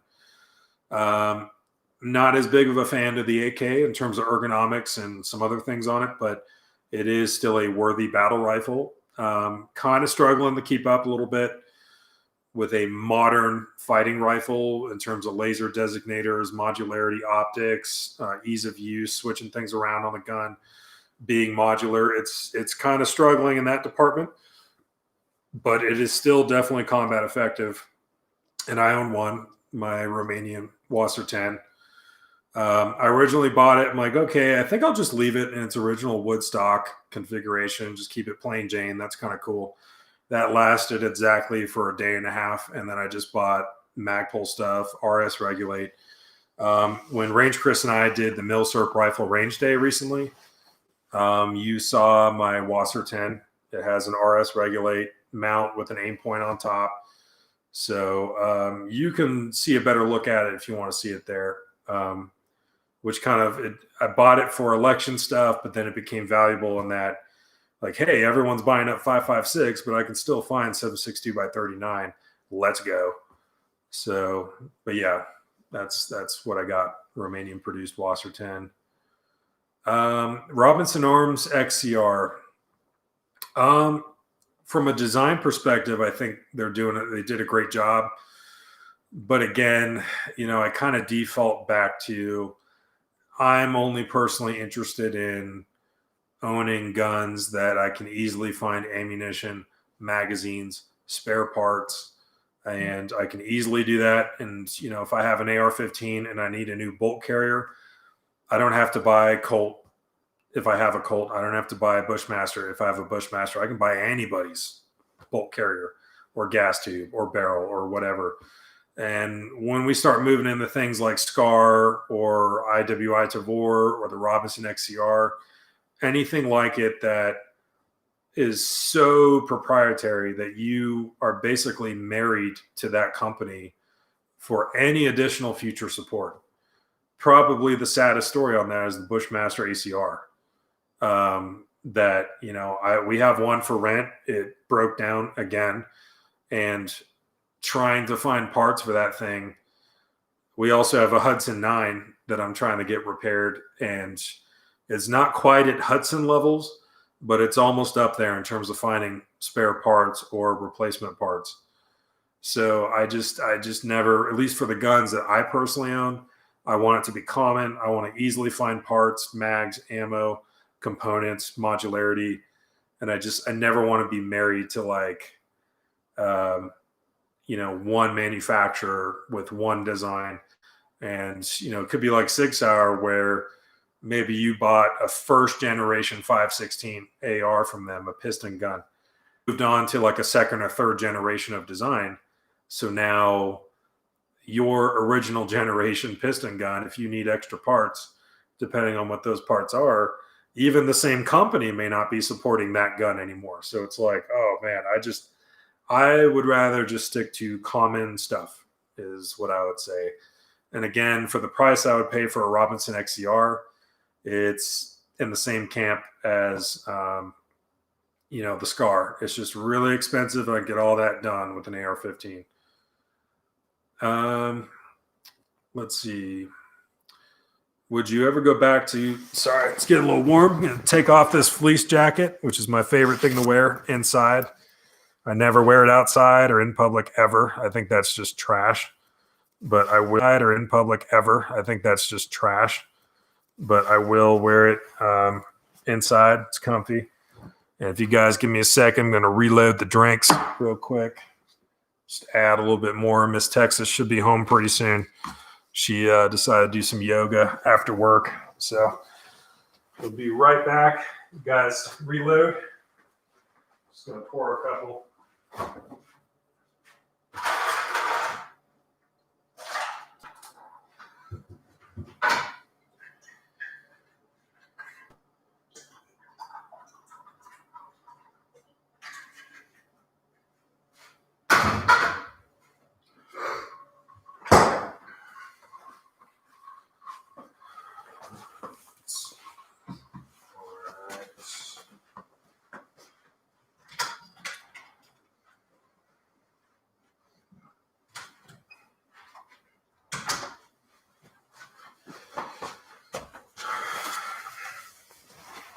All right. Apologize, dudes. If you just walked in the middle of that, you probably thought like a live stream was going and no one was even here. But we're just kind of reloading on everything. This is a good question. Would you ever go back to California if they straightened up? I don't think so. You know, California the weather is awesome. You know, I used to be able to go skiing at Mountain High Ski Resort, and then, you know, do that in the morning, come back to Hermosa Beach or come back to the beach, do some beach camping by the time the sun is about going down. And you can do that in one day. You have the Sierra Nevadas, Big Bear, you've got Solvang Wine Country, you got Disneyland for family and kids, Universal Studios. You've got really awesome components to it. NorCal with the redwoods, some, you know, gold mining history up there. You know, the Sierra Nevadas, moving into Lake Tahoe. There's like so many awesome things about California, but then you factor in how it is governed, the taxes, the regulations, the overt control, which Gavin Newsom got totally smacked on that, which was awesome. I don't know. I I just don't see it changing. I just don't anytime soon. It will change. I don't think anytime soon. So I am willing to visit, but actually have employment, have, if I can even afford, just at this point, probably a cardboard shack within city limits that's fallen apart with rust and black mold and drug addicts outside my house. That thing, like a 1-bedroom apartment, is probably going for like $300,000. But if I could even afford to have a house, I would not want to own property there. I would not want to have a job there. I would not want to have anything that connects me via taxes to that place. I would totally visit when kids show up. Definitely taking them to Disneyland. Definitely going to the beach. Definitely going to check out Big Bear, Lake Tahoe on the California side. Go up to the Redwoods, look at some museums. The Gene Autry Museum in Los Angeles, pretty legit. There's really cool things about it, but actually living there and paying taxes there and being under that situation, no. No. Do you prefer ACOGs or EOTechs? Depends what the rifle is for. I have an astigmatism in my dominant eye. EOTechs always appeared super grainy to me. Probably not the best choice with someone with my vision. ACOGs, it's sentimental for me because I had a 4x32, the standard issue 4-power ACOG. I've shot the TA01 NSN without the fiber optic, and then the TA31, the Chevron with the fiber optic. So the different types of ACOGs, I think most people would probably be better served with an aim-point patrol rifle optic instead of an EOTech, unless you prefer the reticle. And in terms of ACOG, it's kind of old news, kind of nostalgic. The low-power variable optic on an AR is kind of the way. But before that was really a thing, the ACOG was what you wanted for a battlefield optic. It was not ideal for all situations, but yeah, it's kind of interesting. The one that I have is actually, it's got the Bible verse. It's pretty cool. And most civilians don't know about that, but the ACOGs were doing the Bible verses for the longest time. I think they still do. They just don't do that on military contract optics. And currently it's on my Mark 18 AR pistol. You can wreak havoc with a properly zeroed AK. Probably the second worst thing that I hate besides ISIS are iron sights on an AK. So the idea, keep in mind the AK was a replacement for the submachine gun, not a rifle. And the idea was to have a bunch of conscripts. This thing's going to be on full auto with sporadic bursts as you have this Mongolian horde of Red Army soldiers coming through the Fulda Gap, just crumpling the NATO, Germany and countries like that, like a tin can. That was the idea. Accuracy was not the most important thing, but then again, I've seen, some AKs can do a pretty decent job.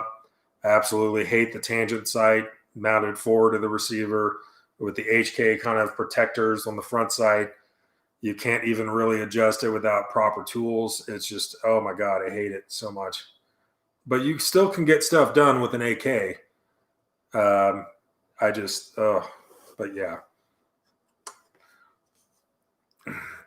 Out of curiosity, what do you think of Trump? I think, real quick, I see Ben in here. Yo, what's up, Ben? How we doing?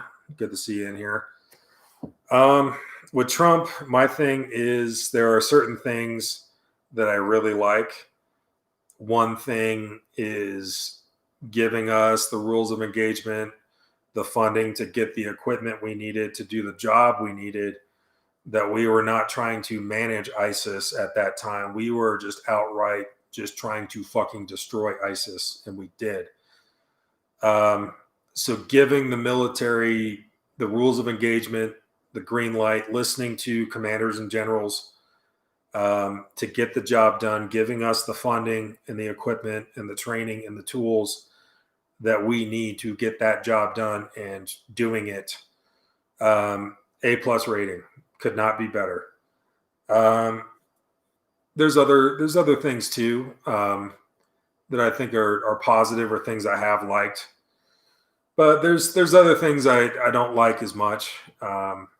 And I think just upholding the office of the President of the United States, as much as I had severe disagreements with Obama, and I still have some serious problems with how an Afghan deployment under his administration, how the U.S. military was under his administration.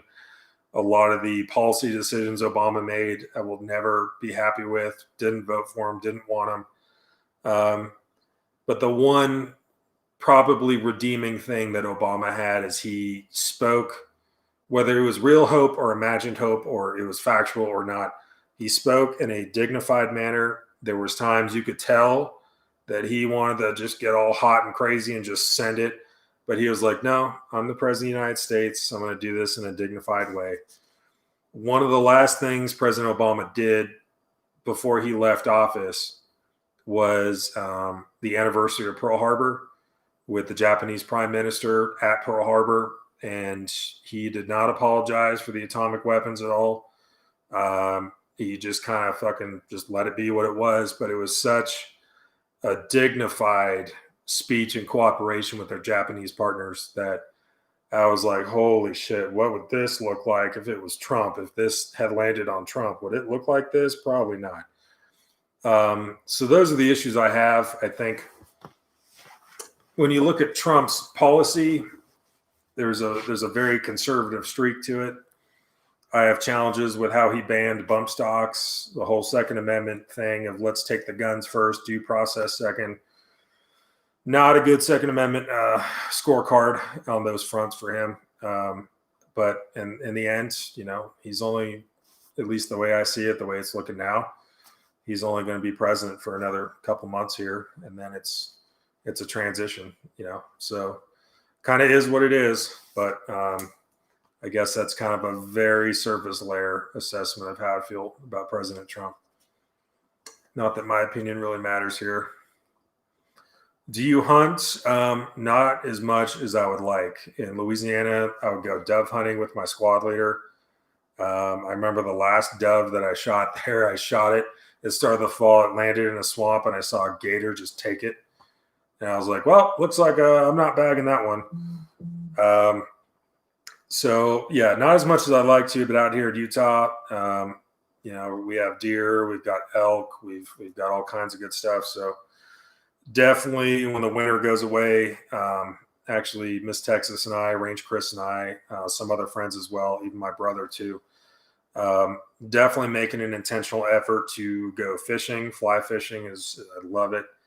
Go hunting, actually get some tags, go out there and send it. Do I smoke cigars? Yes, on occasion. It's a very bad habit, though, in terms of cigarettes, but cigars I'll do. Yeah, so I like Utah a lot. Every time me and Miss Texas go back to Texas, the gun laws just got worse. And I'm not saying that against Texans. I'm just saying, like, the gun laws are actually a little bit stricter in Texas than they are here. And that's one thing about Utah that you have in the bank is it's a very pro Second Amendment gun heavy state. Let's put it that. I mean, we have a state handgun. It's the 1911 from John Moses Browning, a Utah son. So, I mean, it's a very gun heavy state. Not that I have problems with Utah. They just don't have terrain like mountains, besides what I saw in El Paso. Good point on that. AR parts are readily available everywhere. It's true. Yeah, don't go back. I'm assuming he's saying don't go back to California. I'm already waiting to leave. Yeah, it took an intentional effort. There was a lot of planning involved, saving up money, getting some things worked out. Definitely had some micro failures along the way. And then finally, initiated the plan to escape California. And I did in 2014. It was actually about 6 to 7 months before I actually went into the Army. So, there was a pretty intentional movement to escape, and you can do it. You just have to sit down. You really have to come up with a plan. You have to project it out, look at finances, start shopping around for jobs, place to live. It really helps if you know somebody who you can stay with for a month or two while you're looking for your own house or apartment, getting the job situation taken care of. At least for those of us who had been in the military, we can definitely tell you it's easier to move states than most people might think. But then again, the military, you have a job and housing the second you land. But even the times I moved states after college, before college, during college, when I was not in the military at that time, you can do it, and it's not as hard as it may seem. But yes, it's going to take a little bit of homework. It's going to take some intentional effort and some follow through to make it happen, but it still can happen.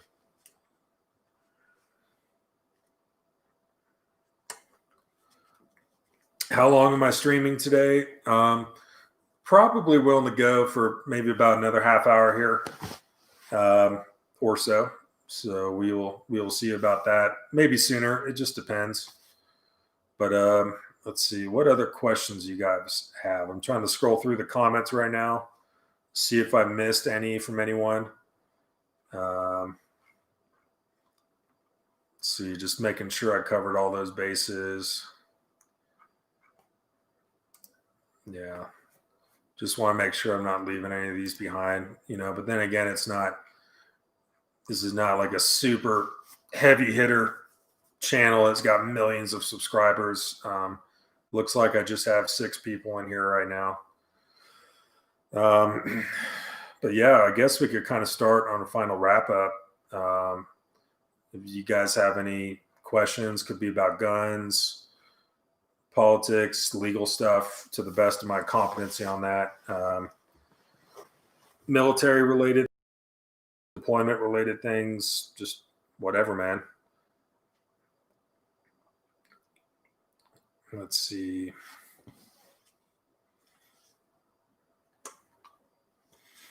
Just going back real quick, a 1-8 optic is perfect niche for that role. Talking about a recce rifle.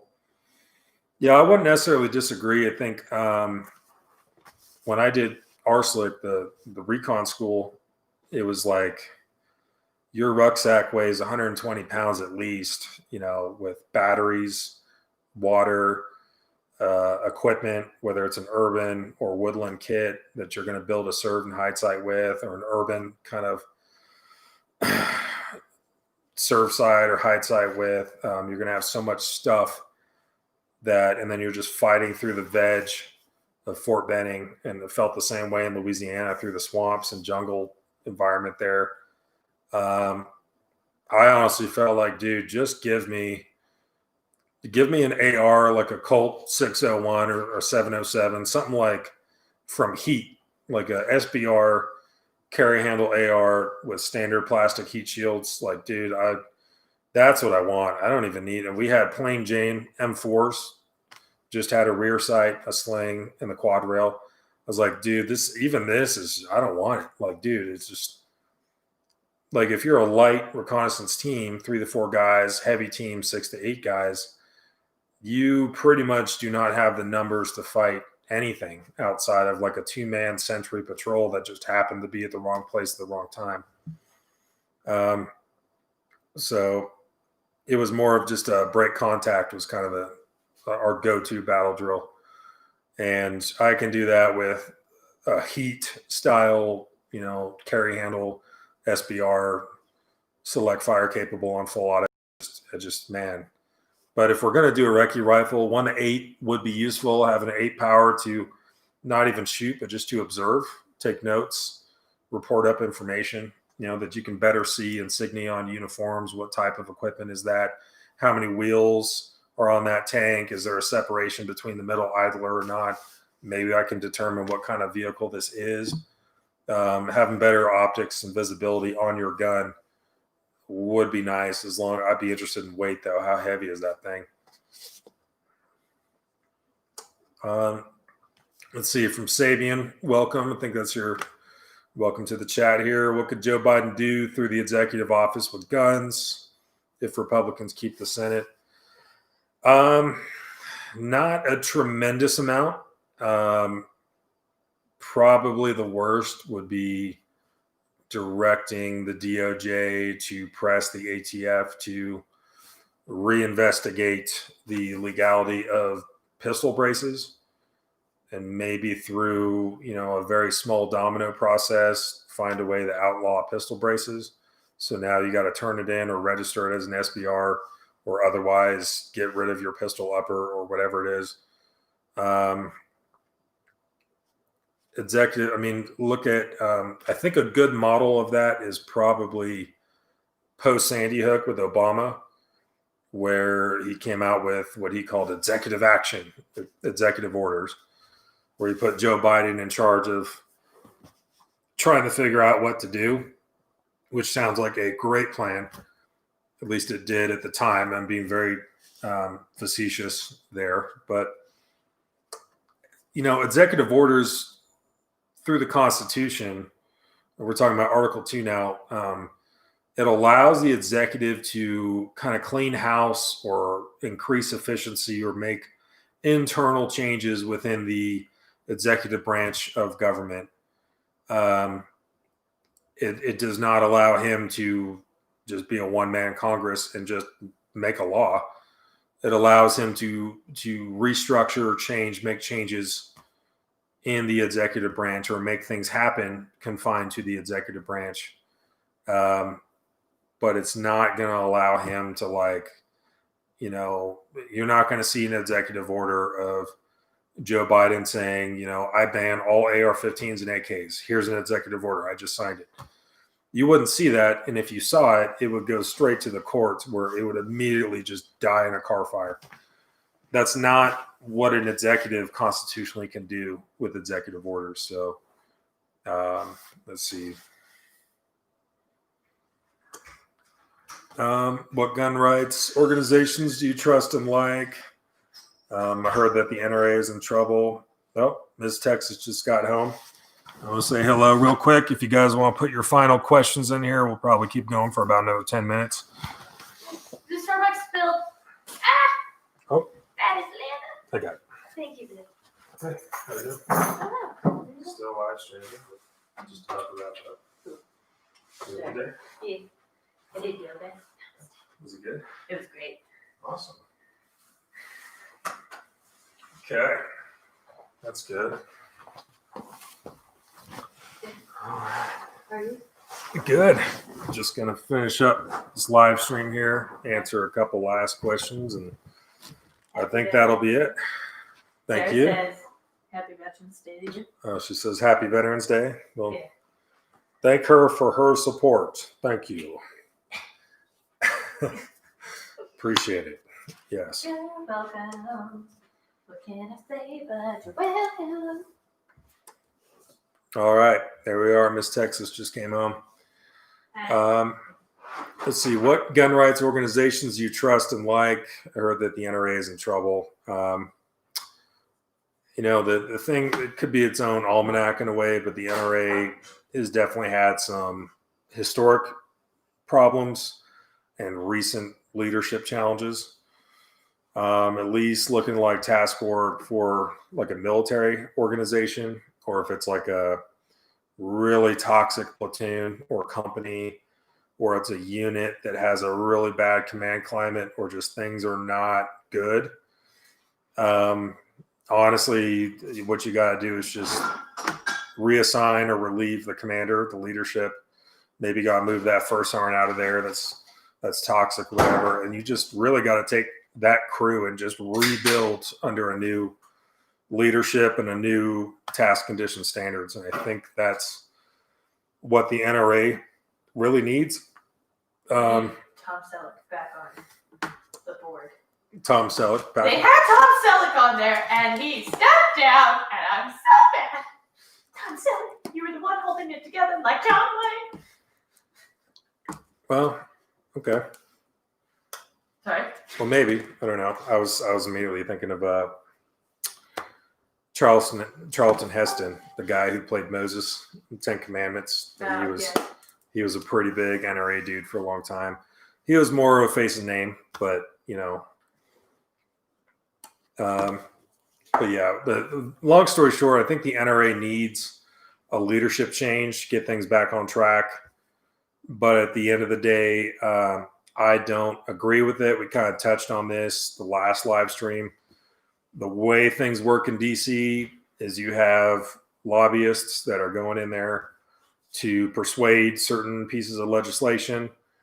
And in some ways, they're going to have some money or things they can exchange.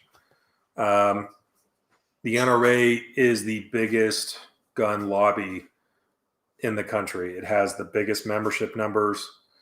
And it does the most to fight off stuff. And while I don't like the current state of it, and I don't, I think it needs a leadership change and redevelopment with everything else it is and how powerful it is against the gun control politicians. It's kind of one of those things like, okay, still a member, still an instructor, still a range safety officer with the NRA. But yeah, certainly we can and need to do better on that front. Let's see. What do you think about Gun Owners of America? Also a member. I don't understand. Some people are like, oh, I left the NRA and now I'm part of the Gun Owners of America, or, Gun Owners of America is not big enough. So now I'm just going to stick with the NRA. My question is, why not both? Why not both, dude? Like, just do both, because both of them are doing really good things. Gun Owners of America is more hardline Second Amendment, not as willing to budge on things, but also because they're newer, they don't have as much time and experience in DC. They don't have as much of a standing there yet. So I guess they kind of they're not as greasy as the NRA because they're not as experienced in that greasy part of life. But I would say, why not be a member of both? Because I am. Why not? Let's see. Really appreciate your channel. I know you don't know me, but do influence me. Thanks, man. I've seen you in the comments for a while. I'm pretty sure you might be Raging Tempest. Maybe a name change there, but yeah, no, I do appreciate it. And, it's kind of nice running this little channel and trying to make things happen. Hopefully it's content you guys enjoy. Okay, let's see. Okay, do you guys have any final questions here? I think we're going to wrap it up. I'm going to try to stick to every Wednesday night. We can do this kind of Q&A session here if you guys are interested or hanging out. So maybe next time I'll try to start it at 6 because it was Veterans Day. I had some other stuff going on. But maybe 6 p.m. Mountain Time every Wednesday night. I'll just schedule a live stream and we can just get after it. So I'm going to hang around for another minute, see if we got any final questions. If I could only have one gun for everything, what would it be? I know it's a big surprise, but an AR-15. You can come in if you want. What would it be? I know it's a big surprise, but an AR-15. You can come in if you want to come in for the end of it. Sure. Yeah. Anybody have any questions for Miss Texas at all? Hello. Since she's here. Don't judge me. I just came from working my job as a swim instructor and doing yoga. I look like trash. It's all good. You don't look like trash. No, thanks, man. But yeah, if I can only have one gun for everything, I think it would just be an AR-15. Probably my pinned and welded 14.5 inch BCM. Yeah, that's probably what I would do. Yeah, so I plan on streaming again next Wednesday, 6 p.m. Yeah, Josh, doing a 12-hour shift. Are you stateside or what are you doing? Because I know you did some contracting, some other stuff. Are you back? I think I know where you're at. But yeah, just checking in, seeing what's up. But yeah, we do plan on streaming again. So Yeah. Fun times. there we go. Yeah. All right, guys. Well, I think we're going to end it here. Okay. You guys will see it if you have the notification bell and you're subscribed. Probably subscribe. it's thank you. It's probably going to be like 24 hours before I actually do it, but you'll see a notification for a week from now, next Wednesday, 6 p.m. Mountain Standard Time. We're going to do another one. Yeah. Oh yeah, contract in Detroit. That's awesome, dude. I'm sure that's clack clack. But all right, guys. What's up? What was that show called? That's like that pawn shop. It's like that reality TV show in Detroit. Star Pawn. Oh. Or Pawn Stars or no, hardcore Pawn. Hardcore Pawn. That's right. Yeah, that's Pawn Stars is yeah. At the time that show had been on, if I was like the Detroit, Michigan Tourism Board or whatever, you'd be like, I would be like, yeah. we need to pay them money to just stop filming that show. Yeah. If you love trashy TV or need to get your mind off of something, like, that's a good show. Trashy TV is great. Yeah. You had a video on Monday? Yeah, I think I had one scheduled for Monday and had a couple things come up pretty last minute and I had to duck out of that one. So yeah, I just figured I would just stick to you Wednesday. So we'll just make it Wednesday. We'll be the Q&A day. You guys can stack up questions, whether it's politics or legal stuff to the best of my legal competency, whether it's guns, military related stuff, questions from Miss Texas, any of that. Yeah. Or stuff you would like to see on the channel more. You know? Yeah, well, they did talk about that a little bit. You know, when are these videos coming out, whatever. So. Oh, okay. But yeah, all right, guys. Well, we're gonna end it now. But thanks for watching. Thanks for being here. And at least on a live stream, we'll see you next Wednesday. I do have something I'm trying to drop in several days, but I'm just going to leave it at that. So, all right. Thanks for being here, guys. Bye. Bye. Bye, y'all.